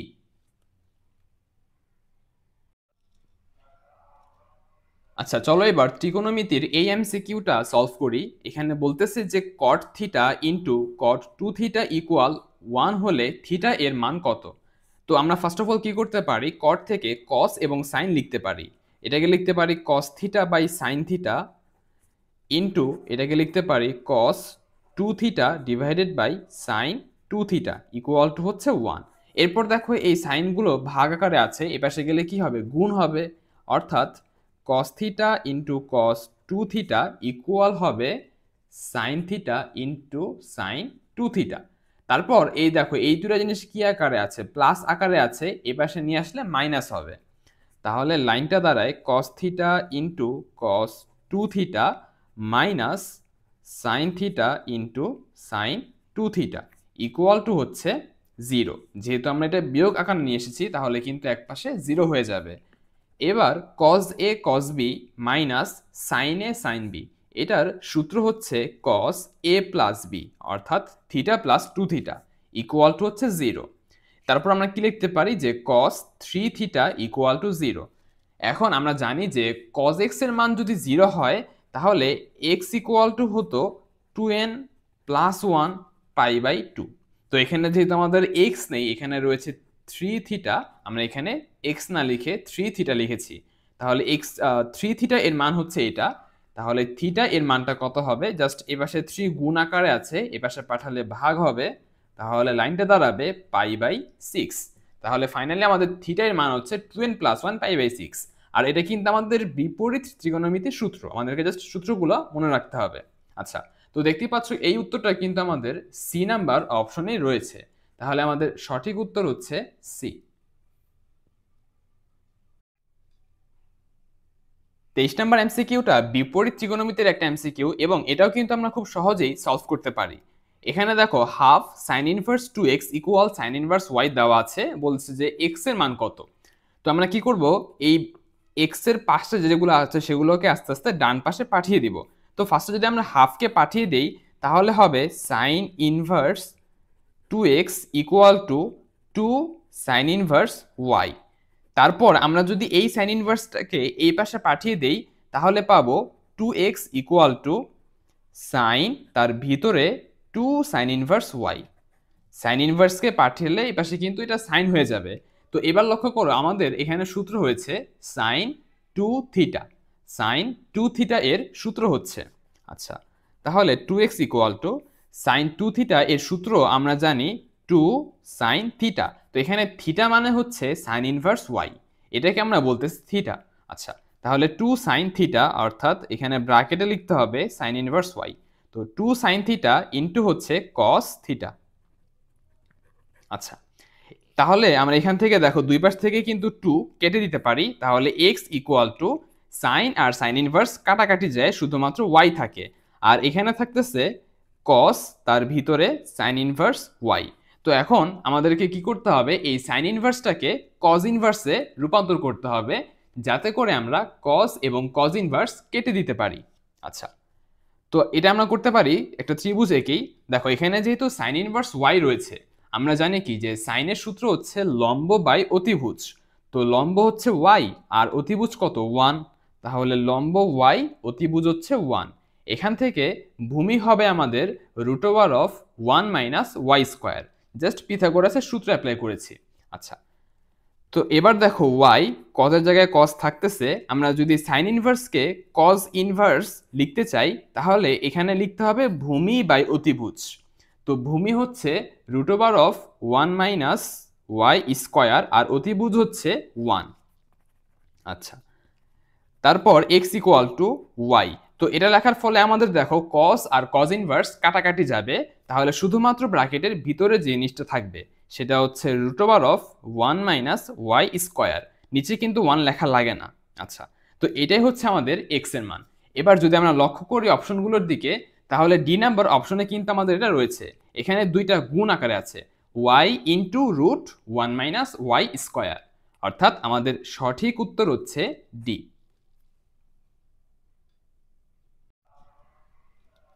আচ্ছা, 24 নম্বরের এমসিকিউটা কিন্তু অন্তরীকরণের লিমিটের একটা সহজ একটা এমসিকিউ। এটা আমরা সূত্র ইউজ করে খুব সহজেই সলভ করতে পারি। তো আমাদের যে সূত্র ছিল সেটা হচ্ছে limit x tends to infinity 1 plus 1/x, আর এখানে পাওয়ারে ছিল এক্স। তো এইটার সূত্র আমরা বইতে পড়েছিলাম ই। এখন যদি কখনো এদের সহগ থাকে, যেমন 1/x এর সহগ যদি হয় a এবং x এর সহগ যদি হয় b, তাহলে আমরা জাস্ট এই সহগগুলোকে গুণ করে দিব। 1/x এর সহগ হচ্ছে a, x এর সহগ হচ্ছে b, তাহলে এখানে হবে e পাওয়ার ab। তো এটাই ছিল আমাদের সূত্র। এবার যদি আমরা এই প্রশ্নের ক্ষেত্রে ফিরে আসি, প্রশ্নে আমাদের দেওয়া আছে limit x tends to infinity 1 plus b/x, আর পাওয়ারে রয়েছে x/a। তো লক্ষ্য করো এখানে ই তো হবেই, এরপর যে 1/x এর সহগটা কিন্তু এবার b, আর x এর সহগ হচ্ছে 1/a, x এর সহগটা হচ্ছে 1/a, তাহলে এখানে কি হবে b আর 1/a গুণ হবে, তাহলে আমরা পেয়ে যাচ্ছি e পাওয়ার b/a। তো এই উত্তরটা আমাদের সি নাম্বারে রয়েছে, অর্থাৎ সঠিক উত্তর হবে সি নাম্বারটা।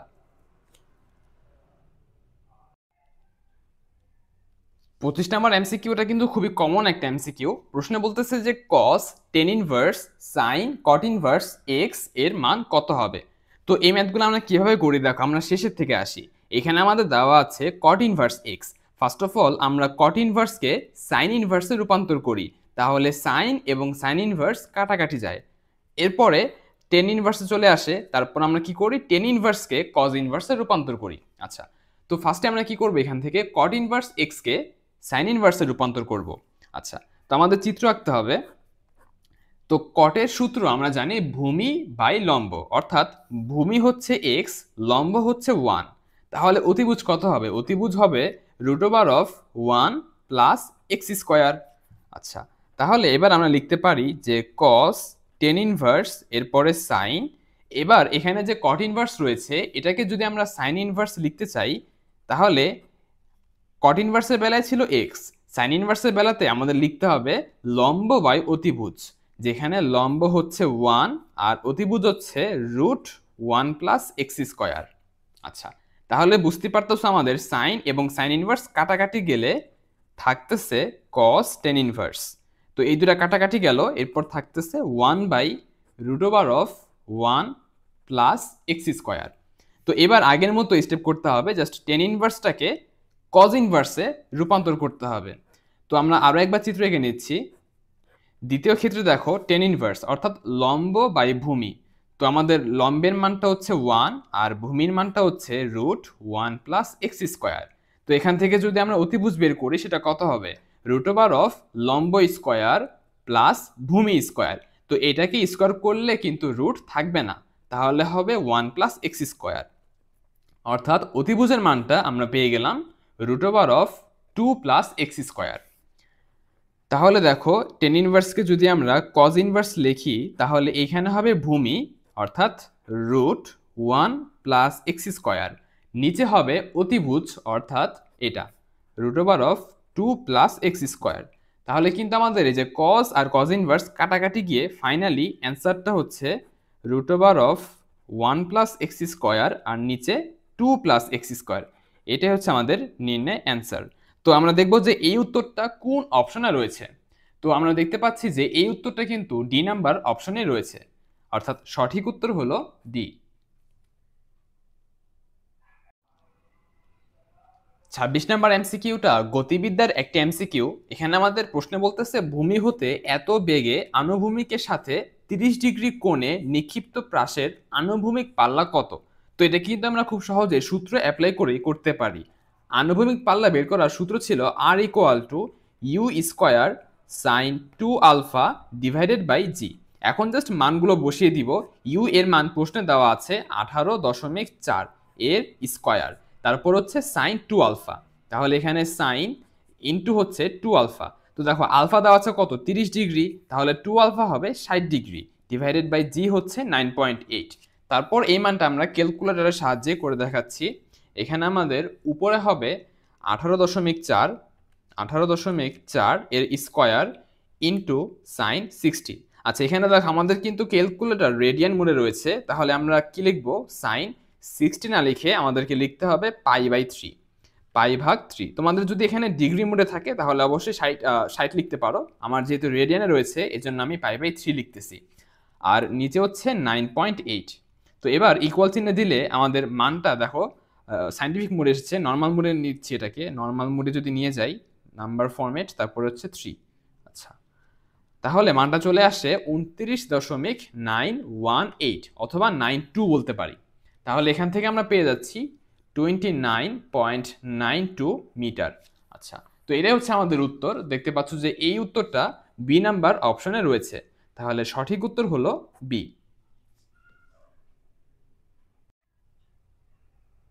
27 নাম্বার এমসিকিউটা বৃত্তের একটা এমসিকিউ। এখানে আমাদের প্রশ্নে বলতেছে যে এক্স অক্ষকে স্পর্শ করে। তো দেখো যখনই বলা থাকবে এক্স অক্ষকে স্পর্শ করে তখনই আমাদের যে সূত্র সেটা হচ্ছে G square equal C. Y অক্ষকে স্পর্শ করলে হতো এফ স্কোয়ার ইকুয়াল সি। আচ্ছা তো এখান থেকে আমরা ফার্স্টে এটাই লিখে দিলাম।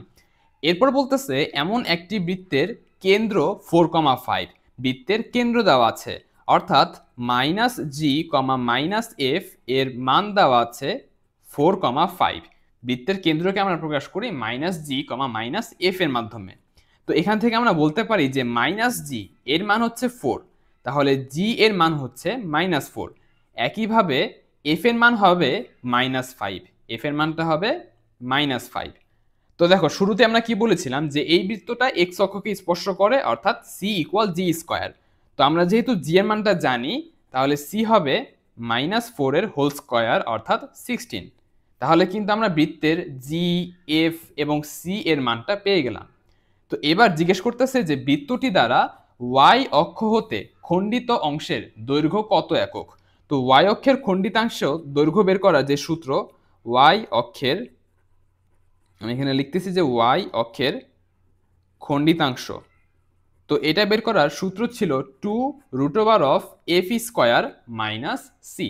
এফ এর মানটা কিন্তু আমরা এখানে পেয়েছি -5, তাহলে 2√অফ -5কে যদি আমরা স্কোয়ার করে দেই তাহলে পাবো 25, মাইনাস সি এর মানটা আমরা একটু আগে পেয়েছি 16।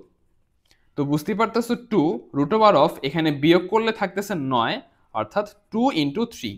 তো 2 আর 3 যদি গুণ করে দেই তাহলে আমরা পেয়ে যাচ্ছি 6। তো এটি হচ্ছে আমাদের ওয়াই অক্ষের খণ্ডিতাংশ। আর এই উত্তরটা কিন্তু সি নাম্বার অপশনে রয়েছে, তাহলে সঠিক উত্তর হচ্ছে সি।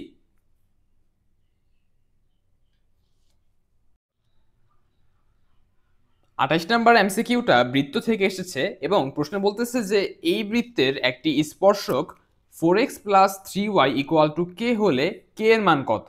এখন দেখো বৃত্তের স্পর্শকের আমাদের যে বেসিক জানা আছে সেটা হচ্ছে বৃত্তের কেন্দ্র থেকে স্পর্শকের দূরত্ব ব্যাসার্ধের সমান হয়। এই বেসিকটা ইউজ করেই কিন্তু আমরা k এর মানটা পেয়ে যাব। তো তার জন্য আমরা ফার্স্ট অফ অল বৃত্তের কেন্দ্র বের করব। তাহলে যা দেওয়া আছে সেটা হচ্ছে x² + y²। এটাকে আমরা বাম পাশে নিয়ে আসতেছি, তাহলে -20x = 0। তো এবার এই বৃত্তের কেন্দ্র বের করব আমরা।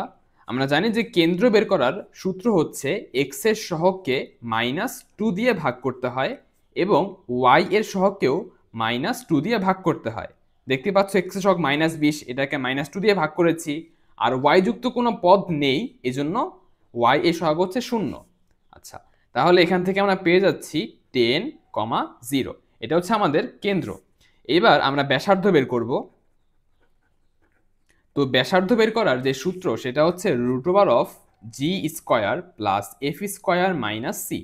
তো দেখো আমরা জানি যে কেন্দ্র এটা হচ্ছে -g, -f, অর্থাৎ -g এর মান হচ্ছে 10, তাহলে g এর মান হচ্ছে -10। আচ্ছা তাহলে আমরা যদি একবার স্কোয়ার করে দেই তাহলে +10 হোক আর -10 হোক, স্কোয়ার করলে এটা হবে +100। আচ্ছা তারপরে বুঝতে পারতেছো এফ এর মানটা হচ্ছে 0, এজন্য এটা লিখতেছি না, মাইনাস সি, সি মানে হচ্ছে ধ্রুবক পদ। দেখো এখানে কিন্তু কোনো ধ্রুবক পদও নেই, তাহলে সি এর মানটা হচ্ছে 0। তাহলে আমাদের রুটের ভিতরে থাকতেছে শুধুমাত্র 100, আর 100 কে রুট করলে আমরা পেয়ে যাব 10, অর্থাৎ আমাদের যে বৃত্তের ব্যাসার্ধ সেটা হচ্ছে 10। তো এবার আমাদের যে স্পর্শকের সমীকরণ দেওয়া ছিল সেটা হচ্ছে 4x + 3y = k, বাম পাশে নিয়ে আসলে -k = 0। তো এবার আমরা লিখতে পারি যে প্রশ্ন মতে কেন্দ্র হতে এই স্পর্শকের দূরত্ব হবে ব্যাসার্ধের সমান। তো একটা বিন্দু থেকে একটা রেখার দূরত্ব বের করার নিয়ম আমরা জানি। নিয়মটা হচ্ছে ফার্স্টে কি করতে হয়, বিন্দু দিয়ে রেখাকে সিদ্ধ করতে হয়। তাহলে 4 × 10 + 3 × y এর জায়গায় বসবে 0, তারপর হচ্ছে -k। এরপর আমরা এখানে মডুলাস দিয়ে দিচ্ছি, অবশ্যই মডুলাস দিতে হবে। আর নিচে হচ্ছে √x এর সহগের স্কয়ার প্লাস y এর সহগের স্কয়ার। আর ইকুয়াল টু প্রশ্ন মতে আমাদের কি বলেছিল যে স্পর্শক যেহেতু, তাহলে অবশ্যই এই দূরত্বটা ব্যাসার্ধের সমান হবে। এবার যদি আমরা ক্যালকুলেশন করি তাহলে 4 × 10 = 40 - k। আর এখানে দেখো 4 কে স্কয়ার করলে হয় 16, আর 3 কে স্কয়ার করলে 9। তো 16 আর 9 যোগ করলে আমরা পাচ্ছি 25। 25 কে রুট করলে আমরা পেয়ে যাব 5 = হচ্ছে 10। তাহলে মডুলাস অফ 40 - k = পাচ্ছি 5 × 10 = 50। তো মডুলাস বাদ দিতে হলে যে কোনো এক পাশে প্লাস মাইনাস দিতে হয়, তাহলে +-50। তাহলে আমরা k এর মানটা কত পাচ্ছি, k এর মানটা হচ্ছে 40 +-50। তো আমরা যদি প্লাস মান নেই তাহলে আছে 90, আর মাইনাস যদি চিহ্ন নেই তাহলে হবে কত, 40 - 50 অর্থাৎ -10। তো আমরা k এর এই দুইটা মান পাচ্ছি। তো এবার যদি আমরা অপশনে দেখবো যে কোনটা রয়েছে, আমরা পেয়েছি কত, 90 এবং -10। আচ্ছা, তো অপশনে খেয়াল করো, অপশনে কিন্তু 90 নেই, অপশনে আমাদের -10 রয়েছে। তাহলে এটাই হচ্ছে সঠিক উত্তর। 29 নম্বর এমসিকিউটা হচ্ছে যোগজীকরণের সবচেয়ে সহজ একটা এমসিকিউ। এখানে দেখো বলা আছে যে x = ½ √y এর y = 1 এবং y = 4 ব্যবধিতে ক্ষেত্রফল কত। তো যেহেতু আমাদের লিমিট দেওয়া আছে y এর, সেক্ষেত্রে আমাদের ক্ষেত্রফল বের করার সূত্র হবে ইন্টিগ্রেট x dy। মনে রাখবে যার লিমিট দেওয়া থাকবে আমাদেরকে তার সাপেক্ষেই যোগজীকরণ করতে হবে। আর এখানে লিমিটটা বসিয়ে দিচ্ছি, লিমিটটা হচ্ছে 1 থেকে 4।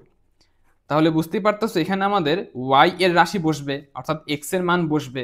x এর মান হচ্ছে ½ √y, এখানে দিয়ে দিচ্ছি dy। তো এই যোগজীকরণটা আমরা কিন্তু ক্যালকুলেটরের সাহায্যেই করতে পারি, তো সেটা আমি দেখাচ্ছি। আর এখানে আমরা হাফটাকে বের করতে পারি, তো আমি বাইরে লিখে দিচ্ছি 0.5, তারপর ইন্টিগ্রেটের ভিতরে রুট। এখন দেখো আমাদের তো এখানে y dy, ক্যালকুলেটরে তো এখানে dy আসবে না, x এসেছে। সমস্যা নেই, আমরা এখানে x ই লিখবো। তাহলে আমরা এখানে লিখে দিচ্ছি √x। দেখো √y কে dy করলে যেটা আসে, √x কে ইন্টিগ্রেট dx করলে কিন্তু একই মানই আসবে। আচ্ছা, তো আমরা এখানে লিমিটটা বসাচ্ছি, লিমিটটা হচ্ছে 1 থেকে 4। এখানে আমরা আচ্ছা এখানে একটু কেটে নিচ্ছি, এখানে হচ্ছে 1, আর হ্যাঁ এখানে হচ্ছে 4। লিমিটটা হচ্ছে আমাদের 1 থেকে 4। তাহলে ইকুয়াল চিহ্ন দিলে আমাদের মানটা চলে আসতেছে 7/3। তাহলে আমরা পেয়ে গেলাম যে ক্ষেত্রফলটা হচ্ছে 7/3। তাহলে সঠিক উত্তর কোনটা, বি। আর যদি জানতে চাও যে এই বক্ররেখার চিত্রটা কিরকম হবে, তো দেখো আমরা যদি দুই পাশে এখানে স্কোয়ার করে দিই, দুই পাশে যদি আমরা স্কোয়ার করে দিই তাহলে পাবো x² = 1/4y। তো এখানে দুইটা চলক রয়েছে, একটার মধ্যে স্কয়ার, একটার মধ্যে স্কয়ার নেই, অর্থাৎ এটা হচ্ছে একটা পরাবৃত্তের সমীকরণ। এটা হচ্ছে পরাবৃত্তের সমীকরণ এবং এর চিত্রটা হবে, দেখো যেহেতু y একঘাতী, তাহলে আমাদের পরাবৃত্তটা কিন্তু y অক্ষ বরাবর হা করে থাকবে, অর্থাৎ এরকম হবে। এবং এখানে আরেকটা জিনিস লক্ষণীয়, আমাদের উদ্দীপকে প্রশ্ন যেটা দেওয়া ছিল সেখানে x এর মান কিন্তু শুধুমাত্র প্লাস। এখানে যদিও x², x এর মান কিন্তু শুধুমাত্র প্লাস, প্লাস মাইনাস কিন্তু নয়, অর্থাৎ x এর মান শুধুমাত্র পজিটিভ হবে, x এর মান শুধুমাত্র পজিটিভ হবে। কিন্তু দেখো এই রেখার ক্ষেত্রে কিন্তু x এর মানটা নেগেটিভ হচ্ছে। তো প্রশ্ন অনুযায়ী এই রেখাটা হবে না। প্রশ্নে আমাদের যেই রেখা দেওয়া আছে তার চিত্র হচ্ছে শুধুমাত্র এইটা। তো এই রেখাটা হচ্ছে আমাদের x = ½ √y এর চিত্র। তো আশা করি জিনিসটা বুঝতে পেরেছো। আচ্ছা, চলো এবার 30 নম্বর এমসিকিউটা সলভ করি। এটা বহুপদীর একটা এমসিকিউ। তো প্রশ্নে আমাদের বলতেছে যে এই দ্বিঘাত সমীকরণের মূলদ্বয়ের অনুপাত অন্য একটি দ্বিঘাত সমীকরণের মূলদ্বয়ের অনুপাত একই হলে কে এর মান কত। তো দেখো, আমরা যদি এই ম্যাথটা মূলদ্বয়কে আলফা বিটা আবার গামা ডেল্টা ধরে করি তাহলে কিন্তু অনেক বড় হয়ে যায়। তো আমরা এখানে একটা শর্টকাট মনে রাখতে পারি। শর্টকাটটা হচ্ছে, যখন দুইটা দ্বিঘাত সমীকরণের মূলদ্বয়ের অনুপাত সমান হয় অথবা একই হয়, তখন উভয় সমীকরণের ক্ষেত্রে বি স্কোয়ার বাই এসি এর মানটা সমান হয়। উভয় সমীকরণের বেলাতে কি হয়, বি স্কোয়ার বাই এসি এর মানটা সমান হয়, যেখানে এ হচ্ছে আমাদের আমাদের এক্স স্কোয়ারের সহগ, বি হচ্ছে কি এক্স এর সহগ এবং সি হচ্ছে ধ্রুবক পথটা। তো এখানে আমরা চাইলে 1 2 দিতে পারি। এটা হচ্ছে প্রথম সমীকরণের ক্ষেত্রে, এটা হচ্ছে দ্বিতীয় সমীকরণের ক্ষেত্রে। তো এবার লক্ষ্য করো, প্রথম সমীকরণে আমাদের বি এর মানটা হচ্ছে কে, তাহলে এখানে লিখে দিচ্ছি কে স্কয়ার। নিচে হচ্ছে এ সি, এর মানটাও 1, সি এর মানটাও 1, তাহলে এখানে হচ্ছে 1 × 1 ইকুয়াল টু দ্বিতীয় সমীকরণে আমাদের যে বি সেটা হচ্ছে -2। তো -2কে যদি আমরা স্কোয়ার করি তাহলে পেয়ে যাব 4। এরপরে হচ্ছে আমাদের এসি, দেখতে পাচ্ছ এর মানটা হচ্ছে 1, সি এর মানটা হচ্ছে 9, 1 × 9। আচ্ছা, তাহলে আমরা পেয়েছি কি, আমরা পাচ্ছি কে স্কোয়ার ইকুয়াল টু 4/9। এখান থেকে আমরা পাচ্ছি কে স্কোয়ার ইকুয়াল টু 4/9। তো আমাদের বের করতে বলেছে কে এর মানটা, সিম্পলি স্কোয়ার এই পাশে পাঠাবো, রুট হবে। তো রুট করলে প্লাস মাইনাস 4কে রুট করলে হচ্ছে 2, আর 9কে রুট করলে হবে 3। তাহলে আমাদের যে কে এর মান সেটা হচ্ছে +-2/3। দেখতে পাচ্ছ এই উত্তরটা কিন্তু প্রথম অপশনে রয়েছে, অর্থাৎ সঠিক উত্তর হলো এ।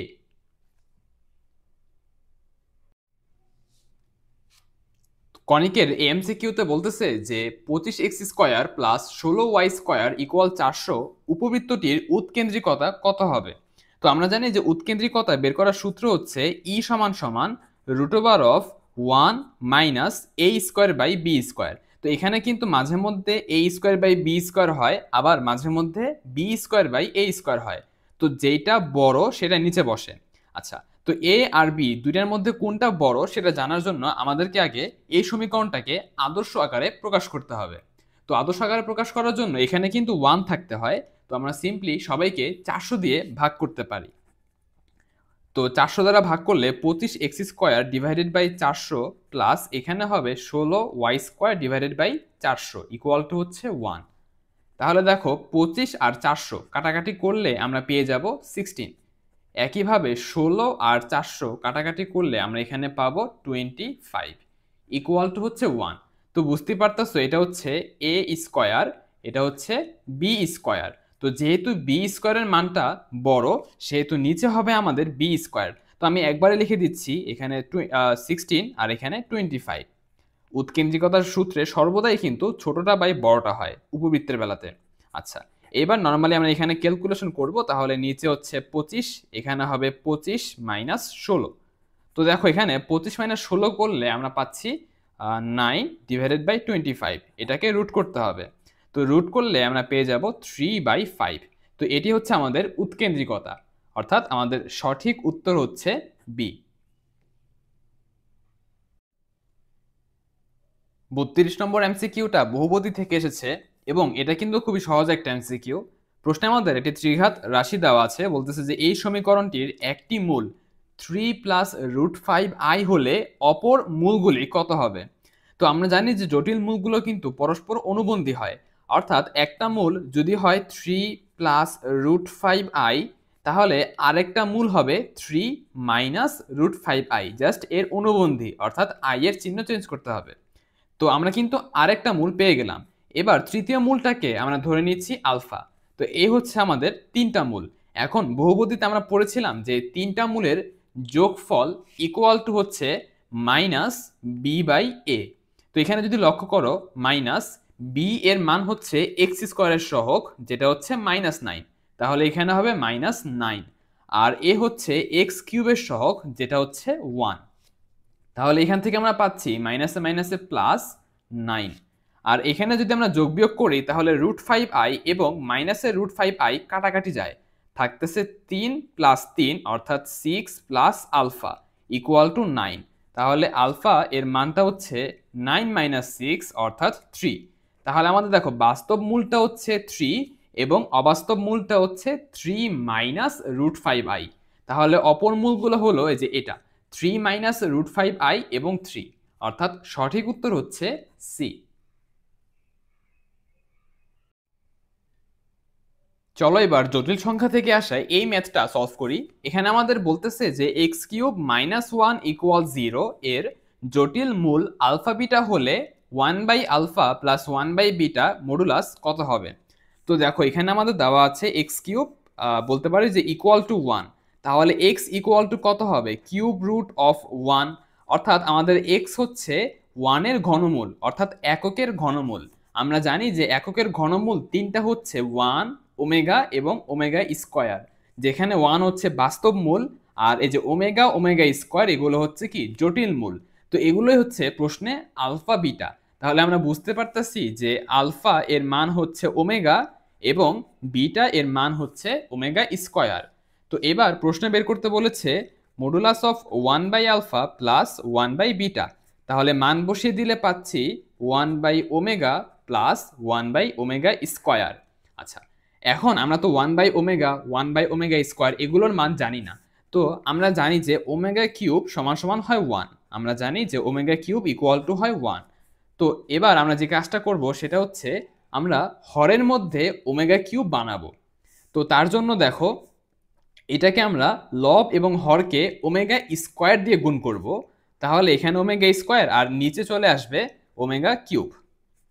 একইভাবে প্লাস এখানে ওমেগা কিউব বানানোর জন্য আমাদেরকে ওমেগা দিয়ে গুণ করতে হবে। তো উপরে আর নিচে ওমেগা দিয়ে গুণ করে দিচ্ছি, তাহলে এখানে ওমেগা আর এখানে ওমেগা কিউব হবে। আচ্ছা, তাহলে দেখতে পারতেছো যে এখানে ওমেগা কিউব এটার মান হচ্ছে 1, তাহলে থাকবে শুধুমাত্র ওমেগা স্কয়ার প্লাস এই ওমেগা কিউব এর মান হচ্ছে 1, তাহলে এখান থেকে থাকবে শুধুমাত্র ওমেগা। তাহলে আমরা পেলাম ওমেগা প্লাস ওমেগা স্কয়ার এবং এর সূত্র কিন্তু আমরা পড়েছিলাম -1 আর পাশে রয়েছে মডুলাস। তো -1কে মডুলাস করলে আমরা পেয়ে যাব শুধু +1। তো এটি হচ্ছে আমাদের নির্ণয় অ্যান্সার। আচ্ছা, তো দেখো অপশনে এই উত্তরটা আমাদের বি নাম্বারে রয়েছে, তাহলে আমাদের সঠিক উত্তর হচ্ছে বি। আমরা আজকের ক্লাসে সর্বশেষ এমসিকিউতে চলে এসেছি এবং এই এমসিকিউটা ত্রিকোণমিতি থেকে এসেছে। চলো এটা সলভ করি। তো এখানে প্রশ্নে বলতেছে স্থূলকোণী ত্রিভুজের তিনটি বাহুর দৈর্ঘ্য 1, 2 এবং √7 একক হলে স্থূলকোণটি কত হবে। তো দেখো আমরা ছোটবেলায় পড়েছিলাম যে বৃহত্তম বাহুর বিপরীত কোণটাই বৃহত্তম হয়। মানে আমি যদি তোমাদের এই ত্রিভুজটা চিত্র এঁকে দেখাই তাহলে ধরে নিচ্ছি এটা হচ্ছে আমাদের এবিসি ত্রিভুজ। আচ্ছা, তো এই কোণটাকে আমরা নাম দিচ্ছি সি, এটাকে নাম দিচ্ছি ধরো এ, এটা হচ্ছে বি। তো এই যে এ কোণের বিপরীত বাহু এটাকে আমরা বলে থাকি ছোট হাতের এ, বি কোণের বিপরীত বাহু এটাকে বলি ছোট হাতের বি, আর সি কোণের বিপরীত বাহুকে বলি ছোট হাতের সি। তো দেখতেই পাচ্ছ এখানে সি কোণটা হচ্ছে সবচাইতে বড় অর্থাৎ স্থূল কোণ, আর এই সবচাইতে বড় কোণটার যে বিপরীত বাহু সেটাই কিন্তু বৃহত্তম বাহু, মানে বৃহত্তম বাহুর বিপরীত কোণটা বৃহত্তম হয়। আচ্ছা, তো এবার আমি যদি এই বাহুগুলোকে নাম দেই, আমরা নাম দিতে পারি এটাকে নাম দিচ্ছি এ, এটাকে বি এবং এটাকে সি বাহু। তাহলে আমাদেরকে কিন্তু এখানে স্থূলকোণ বের করতে বলেছে, অর্থাৎ সি কোণটাই বের করতে বলেছে। তো তিনটা বাহু থাকলে আমরা কোণ বের করার যে সূত্র জানি সেটা হচ্ছে cos c equal to a square plus b square minus c square divided by 2ab।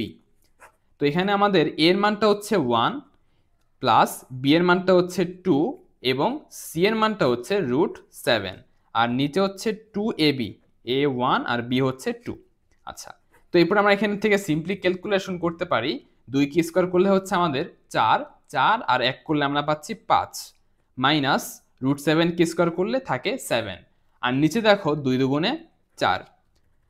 তো এখান থেকে আমরা পাচ্ছি -2/4 আর -2/4 এটাকে কাটাকাটি করলে থাকে -1/2।